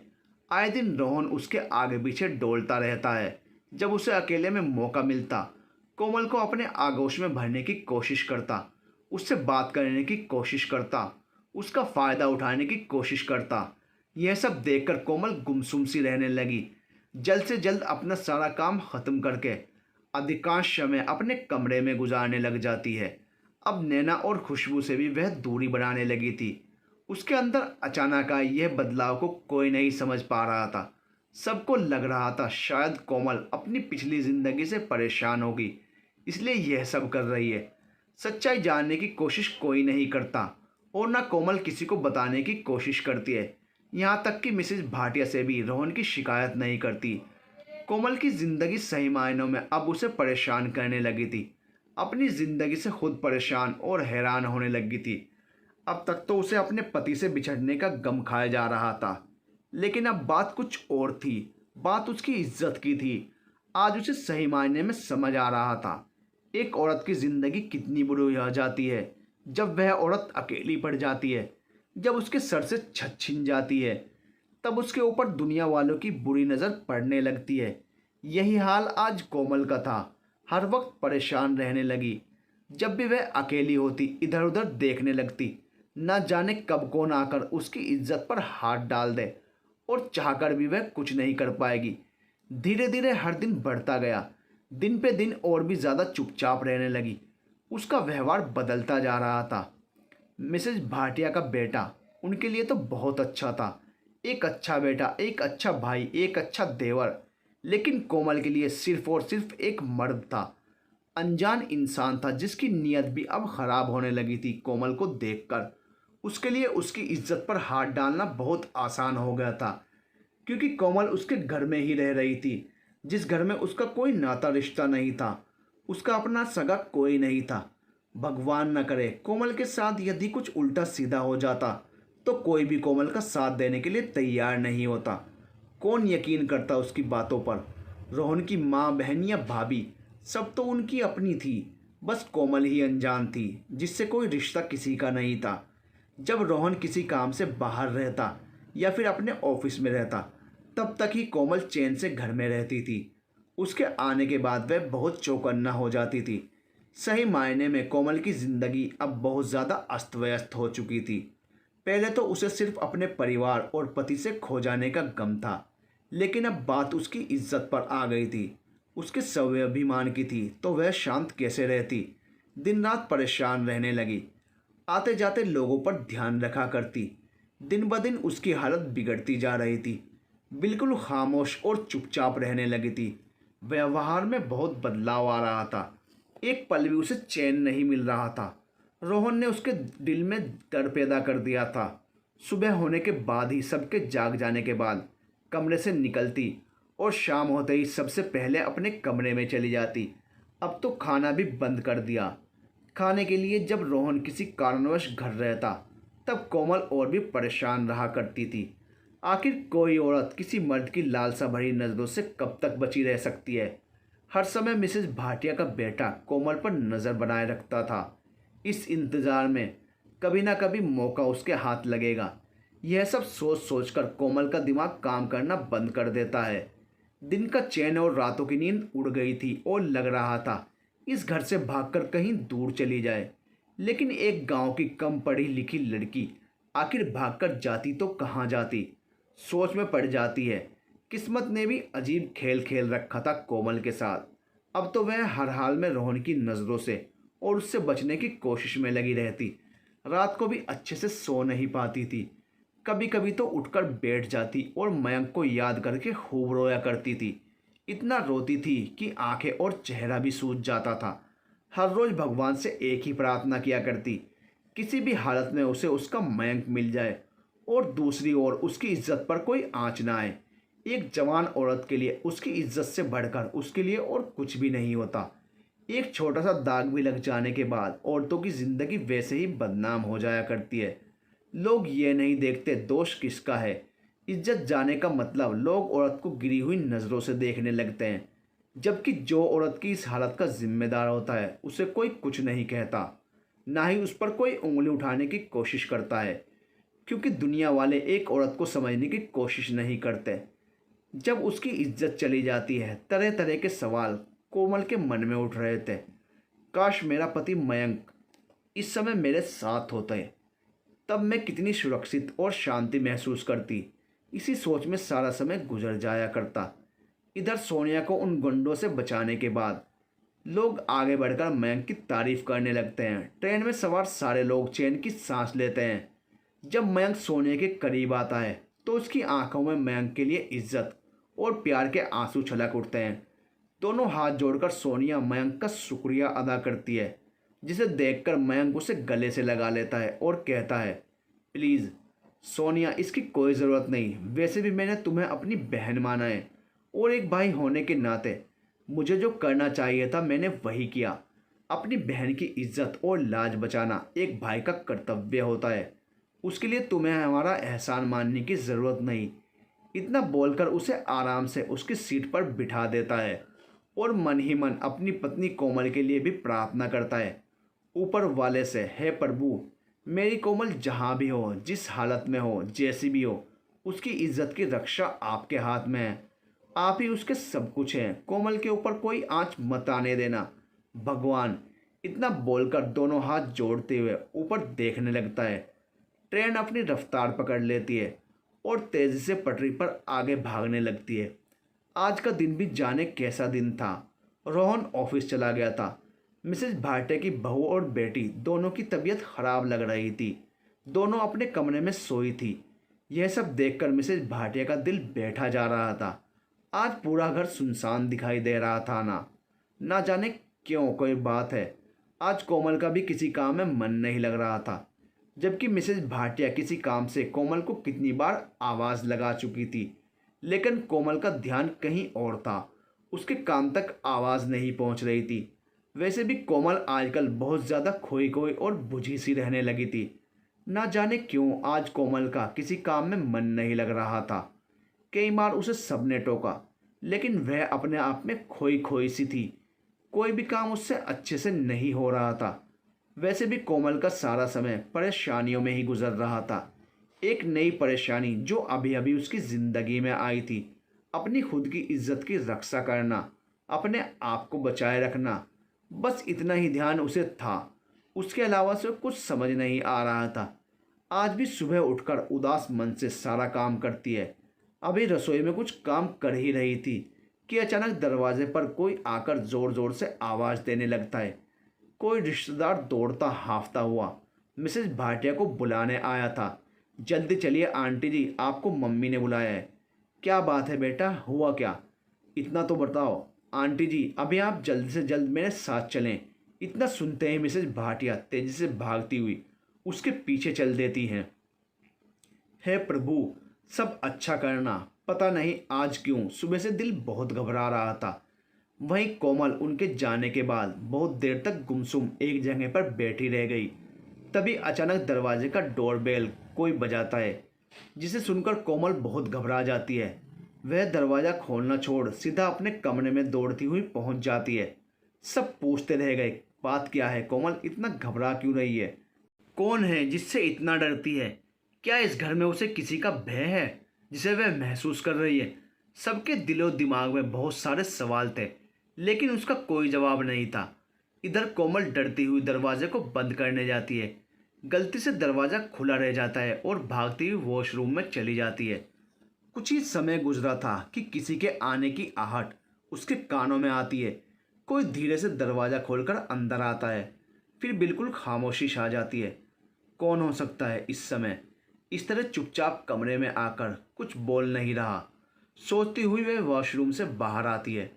तभी उसकी नज़र रोहन पर पड़ती है, जो अपने चेहरे पर एक अजीब सी स्माइल बनाकर खड़ा उसे देख रहा था। यह सब देखकर कोमल के पैरों तले ज़मीन खिसक जाती है।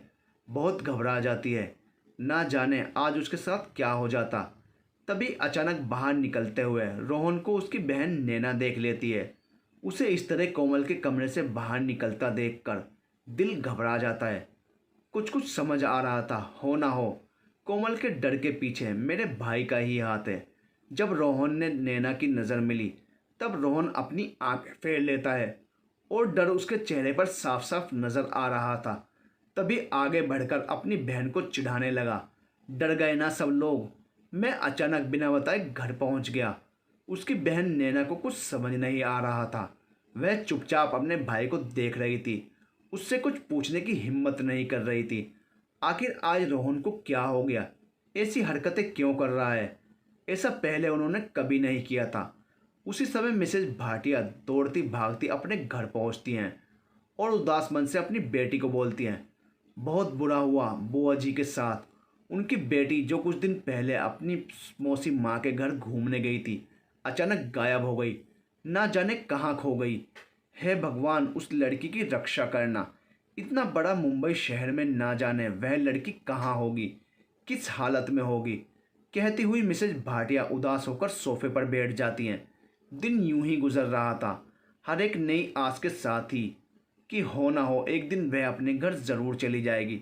लेकिन समय ने ऐसी करवट बदली कि चाहते हुए भी वह अपने पति तक नहीं पहुंच पा रही थी। वहीं मिसेज भाटिया अपनी नंद की बेटी की खबर सुनकर सब लोग मुंबई उसे ढूंढने पहुंच जाते हैं। मीडिया और अखबार में भी उसकी गुमशुदगी की खबर देने की बात चलने लगती है। कुछ दिन तो सब लोग इधर उधर उसकी तलाश करते रहते हैं, लेकिन कुछ हाथ नहीं लग रहा था। सबको यही लग रहा था, अब सोनिया का मिलना बहुत मुश्किल है। सब लोग दिल का पत्थर रखकर वापस अपने शहर दिल्ली लौटने की सोचते हैं। यही बात बताने के लिए मिसेज भाटिया को बुलाया गया था कि अब तक उसका कोई अता पता नहीं मिला। घर पर सब लोग रोना धोना कर देते हैं। यह बात सुनकर मिसेज भाटिया के पैरों तले ज़मीन खिसक जाती है। उदास मन से अभी अभी अपने घर पहुंची थी। कितने दिनों से उसकी मौसी माँ मुंबई में उसे ढूंढने की कोशिश करती रही, लेकिन ना जाने उस लड़की को क्या हो गया, कहाँ गुम हो गई। धरती निकल गई या आसमान, कुछ समझ नहीं आ रहा था। कुछ दिन पहले ही मिसेज भाटिया की ननंद को उसकी बहन कॉल करके सोनिया की बात डरते डरते बताती हैं, जिसे सुनकर उसकी माँ के पैरों तले ज़मीन खिसक जाती है, चक्कर खाकर गिर जाती है। सपने में भी नहीं सोचा था उसकी सबसे छोटी और प्यारी बेटी इस तरह एक दिन गुम हो जाएगी, जो ढूंढने से भी नहीं मिलेगी। कितना निश्चित थी अपनी बेटी को अपनी बहन के घर मुंबई भेजकर। गरीब इंसानों के लिए होता ही क्या है, नाते रिश्तेदार और अपनापन। मौसी का मतलब माँ समान होता है। इसलिए मिसेज भाटिया की नंद अपनी बेटी को मौसी के घर भेज देती है। किस दिनों के लिए यह सोचकर मेरी बहन भी उसका ख्याल एक माँ की तरह रखेगी, उसे अपनी बेटी के जैसा रखेगी। लेकिन कौन जानता था वह लड़की अचानक एक दिन इतने बड़े शहर में खो जाएगी। इसमें उस लड़की की मासी माँ की गलती भी नहीं थी। बात इतना परेशान करने वाली थी, सब लोग बहुत परेशान थे, यहाँ तक कि खाना पीना भी अच्छे से नहीं खा रहे थे। सोनिया की माँ पर जैसे पहाड़ी टूट पड़ा था। ना चैन से सो रही थी, ना चैन से उठ रही थी। उनका दिल बैठा जा रहा था। हर एक फ़ोन पर पागलों की तरह दौड़ने लगती थी। हो ना हो मेरी बेटी की ही कोई खबर होगी। जब कोई खबर नहीं आती तो बेजान और बेबस होकर बस रोने बैठ जाती थी। यह सब बातें सुनकर मिसेज भाटिया की बहू और बेटी कोमल बहुत उदास हो जाती हैं। कोमल भी खुद में खो जाती है। आखिर मैं भी तो अपने परिवार से बिछड़ गई हूँ। भगवान जाने कब मिलूंगी, किस हाल में होगा मेरा पति। हजारों सवाल जवाब उसके मन में उठने लगते हैं। मिसेज भाटिया कुछ दिनों के लिए अपनी नंद मधुबाला जी को अपने साथ अपने घर ले आती हैं, यह सोचकर शायद कुछ दिनों के लिए तकलीफ से बाहर आ जाएगी। अपनी बेटी का खो जाने का गम थोड़ा भूल पाएगी। मिसेज भाटिया अच्छा सोचकर अपनी नंद मधुबाला जी को अपने घर लाती हैं। लेकिन होता उल्टा है। उसकी नंद जब भी कोमल को देखती उसे अपनी बेटी की याद आ जाती और फिर बहुत उदास हो जाती, रोना धोना करती, बिना कुछ खाए पिए बैठी रहती थी। एक दिन मधुबाला जी यूं ही उदास बैठी थी, तभी कोमल से रहा नहीं गया। वह आगे बढ़कर उनके बगल में बैठ जाती है और उनके हाथ पैर सर को सहलाने लगती है। मधुबाला जी उसे सामने देखकर उसके सामने हाथ जोड़ देती है। कहती हैं, बेटी तुम भी तो अपने परिवार से बिछड़कर दूर हो, लेकिन तुम आज ऐसी जगह पर हो जहां तुम्हारी इज्जत और जान दोनों सुरक्षित हैं। मेरी भाभी ने तुम्हें अपनी बेटी के समान रखा है, किसी चीज़ की कमी नहीं होने दी। प्लीज़ बेटी, तुम भगवान से एक बार विनती करो कि मेरी बेटी सोनिया भी जहाँ भी हो अच्छे से हो और हमें बहुत जल्द मिल जाए। मेरे दिल के बहुत करीब थी मेरी छोटी बेटी, बहुत मासूम और चंचल। पूरे घर में मेरी बेटी मुझे सबसे ज़्यादा प्यार करती थी। आज वही मुझसे दूर चली गई है। मैं जानती हूँ कोमल बेटा, तुम दिल की बहुत अच्छी हो और तुम्हारी दुआ ऊपर वाला ज़रूर सुनेगा। एक बार मेरी बेटी के लिए भी दुआ कर देना। रोती हुई मधुबाला जी बोलती जा रही थी। उनकी आवाज़ में अपनी बेटी को खो देने की तड़प थी, जिसे सुनकर कोमल का दिल भर जाता है। मन कर रहा था सोनिया को अभी और इसी वक्त ढूंढकर उनके सामने ले आऊं, ताकि एक माँ के दिल को सुकून मिल जाता। लेकिन उसके बस की बात कहाँ थी, जिसे उसने कभी देखा नहीं था, ना जानती थी। उसके लिए तो सोनिया एक अनजानी लड़की थी। दूसरी तरफ कोमल खुद भी बेबस और लाचार थी। ना कोई अपना ठौर ठिकाना था और ना ही उसका अपना खोया हुआ प्यार मिल रहा था। मन ही मन सोचती है, मैं किसी और के लिए क्या दुआ करूंगी, जो सारा खुद में झेल रही हूँ। मैं खुद भी लाचार बन बैठी हूँ। कोमल बेटी, तुम इतनी उदास क्यों हो गई, किस सोच में डूब गई हो? कोमल को चुपचाप और उदास बैठा देखकर मिसेज भाटिया कहती हैं, जी नहीं, कहीं नहीं आंटी जी, बस यूं ही मैं कुछ सोचने लगी थी। तभी मधुबाला जी कहती हैं, बेटा कोमल, आप मेरी बेटी के लिए भगवान से प्रार्थना तो करेंगी। बोलो बेटी, बोलो मधुबाला जी। कोमल को अपने गले लगाते हुए कहती हैं और ज़ोर ज़ोर से बिलख कर रोने लगती हैं। उसे रोता हुआ देखकर कोमल से भी बर्दाश्त नहीं हुआ और वह भी फूट फूट कर रोने लगती है। अपने दिल में पड़े कई दिनों का भड़ास निकाल देना चाहती थी। बेचारी कोई कोमल से पूछता उसके दिल पर क्या गुजर रही होगी। आखिर वह लड़की अपने प्यार से बिछड़ गई थी। इस दुनिया में एकमात्र सहारा उसका प्यार मयंक था, जो उसे बड़ी इज्जत के साथ शादी करके अपने घर ही ले जा रहा था। दोनों रास्ते में खो गए, ना जाने खोया हुआ प्यार कब मिलेगा। मधुबाला जी कोमल को अपने गला लगाकर खूब रोती हैं। अपनी बेटी की याद में उसे आज बहुत सुकून मिल रहा था। कोमल को गले लगाकर इधर ट्रेन स्टेशन के प्लेटफॉर्म पर रुक चुकी थी। सोनिया चहकती हुई चिड़िया के जैसी खुशी से उछल पड़ती है। ट्रेन से उतरकर वह तेज कदमों से चलती है, भागती जा रही थी। अब तो मयंक को उसका पीछा करने में भी दिक्कत हो रही थी। सोनिया को इस तरह खुश देखकर मयंक भी मुस्कुरा उठता है और मन ही मन सोचता है, आज कितने दिनों के बाद इस लड़की के चेहरे पर मैंने खुशी देखी। सोनिया आगे बढ़कर एक टैक्सी वाले से बात करती है।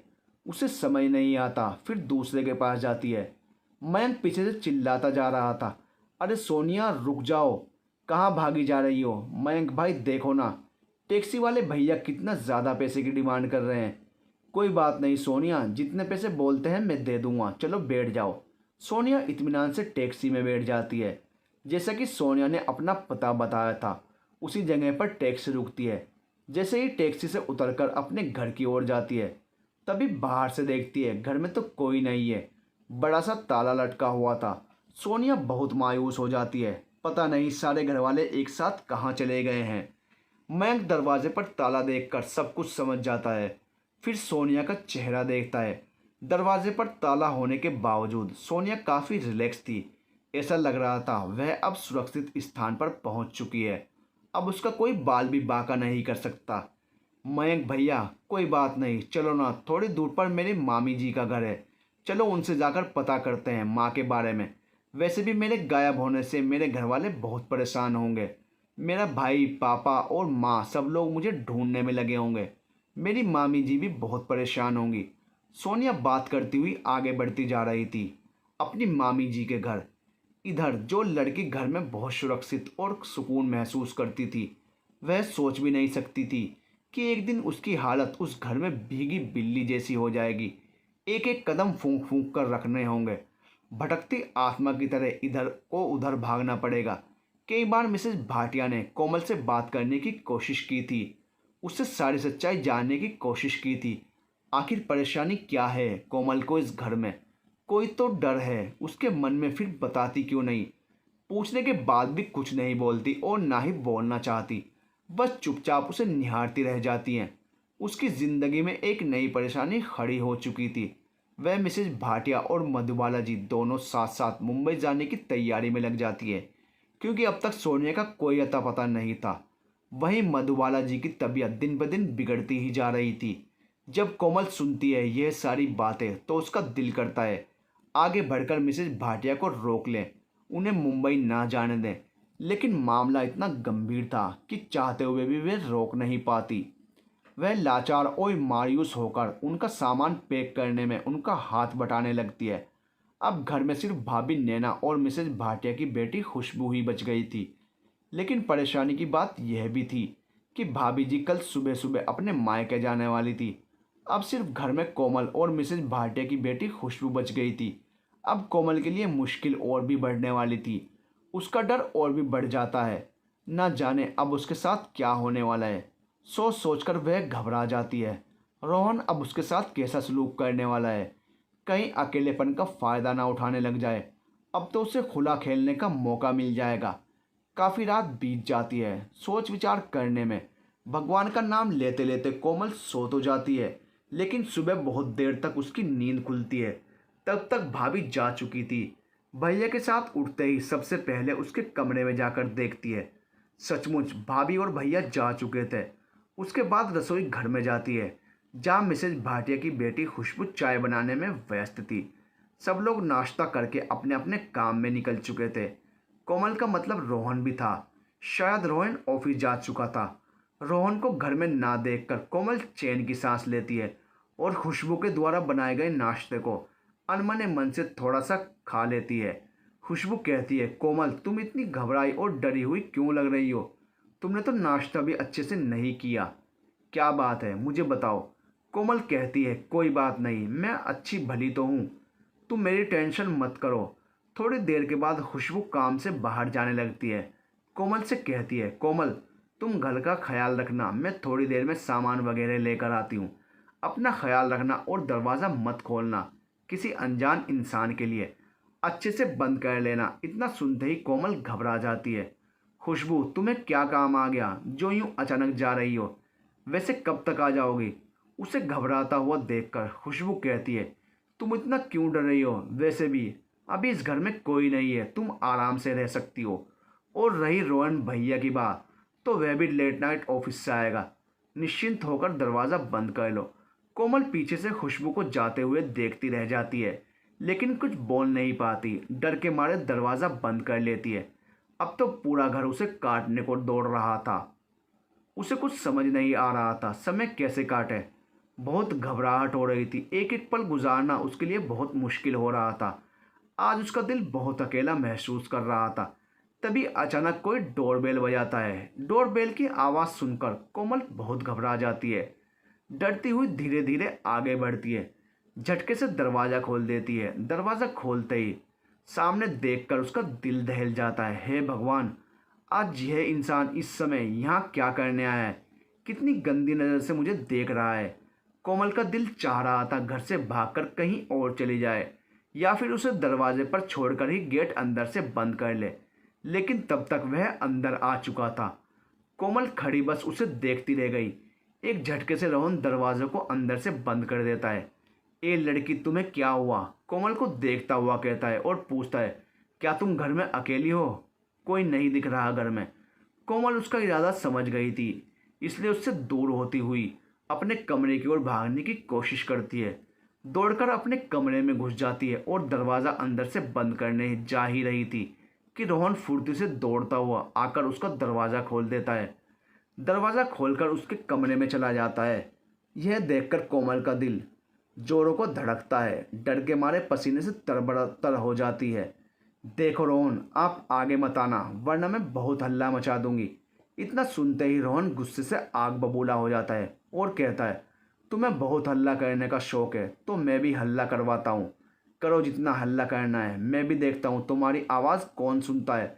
रोहन को लग रहा था जैसे आज उसकी किस्मत उसके साथ है, ऊपर वाला उसका पूरा साथ दे रहा है। लेकिन वह यह नहीं समझ पाया, ऊपर वाला कभी गलत का साथ नहीं देता। रोहन गलत था, बहुत गलत काम करने जा रहा था। कोमल के साथ कुछ गलत करता उससे पहले दरवाजे की डोरबेल जोर से बज उठती है, जिसे सुनकर कोमल की जान में जान आ जाती है। रोहन का तो जैसे सारा खेल ही बिगड़ चुका था। गुस्से से आंखें लाल करके कोमल की ओर देखता है। कोमल को छोड़कर दरवाजे से बाहर आता है और गुस्से में दरवाज़ा खोल देता है। जब तक रोहन दरवाज़ा खोलने गया, कोमल अपने कमरे का दरवाज़ा अंदर से बंद कर लेती है। बंद करते ही वहीं ज़मीन पर बैठकर फूट फूट कर रोने लगती है। खुद को बहुत अकेला महसूस कर रही थी। आज उसका साथ देने वाला कोई नहीं था इस घर में। उसे कुछ समझ नहीं आ रहा था, उसकी इज्जत जाने वाली थी। यह सोच सोचकर उसका दिल भर जा रहा था। भगवान से हाथ जोड़कर विनती करती जा रही थी, हे भगवान, मेरी लाज बचा लो, मेरी इज्जत बचा लो। अब बस आपके हाथों में है। कहते हैं ना, सच्चे दिल से की गई प्रार्थना और सच्चे लोगों द्वारा किया जाने वाला दोनों एक साथ होने पर भगवान भी उस प्रार्थना को स्वीकार कर लेते हैं। वही होता है कोमल के साथ। अभी अभी कोमल की रक्षा के लिए ही किसी को बाहर भगवान ने भेज दिया था। जैसे ही कोमल के कान में किसी अनजाने की आवाज़ आती है, कोमल की जान में जान आ जाती है और एक पल के लिए हिम्मत जुटाकर धीरे से दरवाज़ा खोलकर बाहर झांकने की कोशिश करती है। यह क्या? यह लड़की कौन है? मैंने इसे तो पहले कभी नहीं देखा। तभी वह लड़की आगे बढ़कर रोहन का हाथ पकड़ लेती है। हाथ पकड़कर खूब रोने लगती है। रोहन भी उसे आगे बढ़कर अपने गले लगाता है और उसके सर को सहलाने लगता है। इस हालात में उस लड़की को देखकर कोमल को कुछ समझ नहीं आ रहा था। रोहन का व्यवहार देखकर कोमल को बहुत गुस्सा आ रहा था। जी तो चाह रहा था उसे खूब गालियां दे, इतनी कि वह नहीं खड़े खड़े मर जाए। लेकिन तभी अचानक वह लड़की रोहन को भैया कहकर पुकारती है और कहती है, भैया देखो मेरे साथ कौन आया है। जिस इंसान के बारे में वह बता रही थी, वह इंसान अब तक दरवाजे के बाहर ही खड़ा था, इसलिए कोमल उसे अच्छे से देख नहीं पा रही थी। कुछ देर के बाद रोहन बाहर खड़े इंसान को बड़े इज्जत के साथ गेस्ट रूम में बैठने का इशारा करता है। जैसे ही कोमल की नज़र उस इंसान पर पड़ती है, उसे ऐसा लगा जैसे कोई सपना देख रही है। उसकी सांसें रुकने लगी, खुद पर यकीन नहीं हो रहा था। दिल ज़ोर ज़ोर से धड़कने लगा। वह इंसान धीरे से अंदर आकर घर के चारों तरफ अपनी नज़र उठाकर देखता है, फिर वह आगे बढ़ने लगता है। तभी पीछे से ज़ोरदार आवाज़ आती है, मयंक जी, जिसे सुनकर अचानक उस इंसान के कदम ठिठक जाते हैं। और वहीं खड़ा हो जाता है। एक झटके में कोमल दरवाज़ा खोलती है और दौड़ती हुई मयंक के सीने से लग जाती है और फूट फूट कर रोने लगती है। वहीं मयंक स्टेचू बनकर सब कुछ देखता जा रहा था। उसे कुछ समझ नहीं आ रहा था ये कैसा खेल है ऊपर वाले का। मयंक भी अपनी कोमल को देखकर उसे कस के गले लगा लेता है। पहले तो विश्वास नहीं हुआ, लेकिन जब विश्वास हुआ तब मयंक अपनी आंखें बंद करके भगवान को ढेर सारा शुक्रिया कहता है। उसके दिल को सुकून मिल गया था। मयंक का खोया हुआ प्यार आज उसे वापस मिल गया था, वह भी सही सलामत, वरना थोड़ी और देर हो जाती तो ना जाने कोमल के साथ क्या हो जाता। लेकिन कहते हैं ना, अच्छे लोगों के साथ भगवान हमेशा खड़ा होता है। उन दोनों की अच्छाई का नतीजा था जो आज इस हालत में दोनों मिल रहे थे। रोहन दूर खड़ा यह सब देख रहा था और उसकी बातें सुन रहा था। उसे कुछ समझ आ रहा था, इसलिए खुद को संभाल लेता है। कोमल से अपनी बुरी नज़रें हटा लेता है। थोड़ी देर बाद मयंक और कोमल बैठकर बहुत सारी बातें करते हैं। कोमल भी अपनी सारी बात मयंक को बताती है। एक साथ दोनों चैन की सांस लेते हैं और गले लग जाते हैं। वे दोनों एक दूसरे से तब अलग हुए जब वहीं पास खड़ी सोनिया आवाज़ देती है। सोनिया को भी अब समझ आ चुका था कि मयंक भैया का यही वो खोया हुआ प्यार है जिसका वो अक्सर जिक्र करते थे। मयंक भैया चलो ना, चलकर अपनी मौसी माँ को फ़ोन लगाते हैं। मेरी बुआ जी के घर फ़ोन पड़ा हुआ है, नंबर भी यहीं कहीं ज़रूर होगा। सोनिया बहुत खुश थी अपना शहर और अपने घर पहुंचकर। तब तक रोहन वहां से गायब हो चुका था। शर्म के मारे चेहरा छुपाकर भाग चुका था। खैर, उसकी अब कोई ज़रूरत नहीं, यह सोचती हुई कोमल खुशी से झूमकर अपने पति मयंक का हाथ पकड़ लेती है और कहती है, चलो आज मैं अपनी आंटी मिसेज भाटिया का घर दिखलाती हूँ। सोनिया वहीं हाल में लगे टीवी को देखने में व्यस्त हो जाती है और इधर कोमल मयंक को ले जाकर सभी जगह दिखाती है। लास्ट में अपने कमरे में ले जाती है, जहाँ जाकर दोनों एक दूसरों की आंखों में खो जाते हैं। आखिर इतने दिनों से बिछड़ा हुआ प्यार जो मिला था, यह हाल होना तो लाजमी था। मयंक, जिसने कभी सोचा नहीं था कि सोनिया को उसके घर वालों से मिलवाने के चक्कर में उसे अपनी कोमल मिल जाएगी, उसका खोया हुआ प्यार उसे मिल जाएगा। भगवान की भी लीला बहुत न्यारी होती है। आज उसे साक्षात महसूस कर रहा था। किसी भी घटना के पीछे कोई ना कोई राज छुपा होता है। सोनिया का अपनी मौसी माँ के घर खोना, कोमल का खोना एक घटना थी। उसके पीछे ना जाने क्या कारण था, लेकिन जो भी कुछ था, आज दो जिंदगी को अपना घर, अपना परिवार और अपने लोग मिल जाते हैं। खासकर कोमल, जिसका कोई नहीं था। इस दुनिया में बेचारी बहुत लाचार और मायूस थी। चुपचाप रहने वाली लड़की आज कितनी खुश थी, कितनी सारी बातें कर रही है मयंक से। मयंक भी उसे देखकर आश्चर्यचकित हो जाता है। क्या मेरी वही कोमल है जिसे मैंने शादी करके ज़िंदगी भर साथ निभाने का सोचा था? मुझे तो लगा था बहुत कम बोलने वाली गुमसुम सी लड़की है, लेकिन आज उसकी असलियत का पता चल रहा है। कितनी चुलबुली, कितनी प्यारी और कितनी मिलनसार लड़की है। मन ही मन मयंक सोचता है, चलो अच्छा है, कोमल का खो जाना और फिर मिलना और इतना चेंज हो जाना, सब कुछ बहुत अच्छा लग रहा था। घर वालों से मिलकर, उनसे इजाज़त लेकर बहुत जल्द दोनों अपनी मंजिल की ओर निकल जाते हैं। इस बार ट्रेन में बैठने के बाद एक दूसरे का हाथ तक नहीं छोड़ते। स्टेशन पर उतरना तो दूर की बात थी,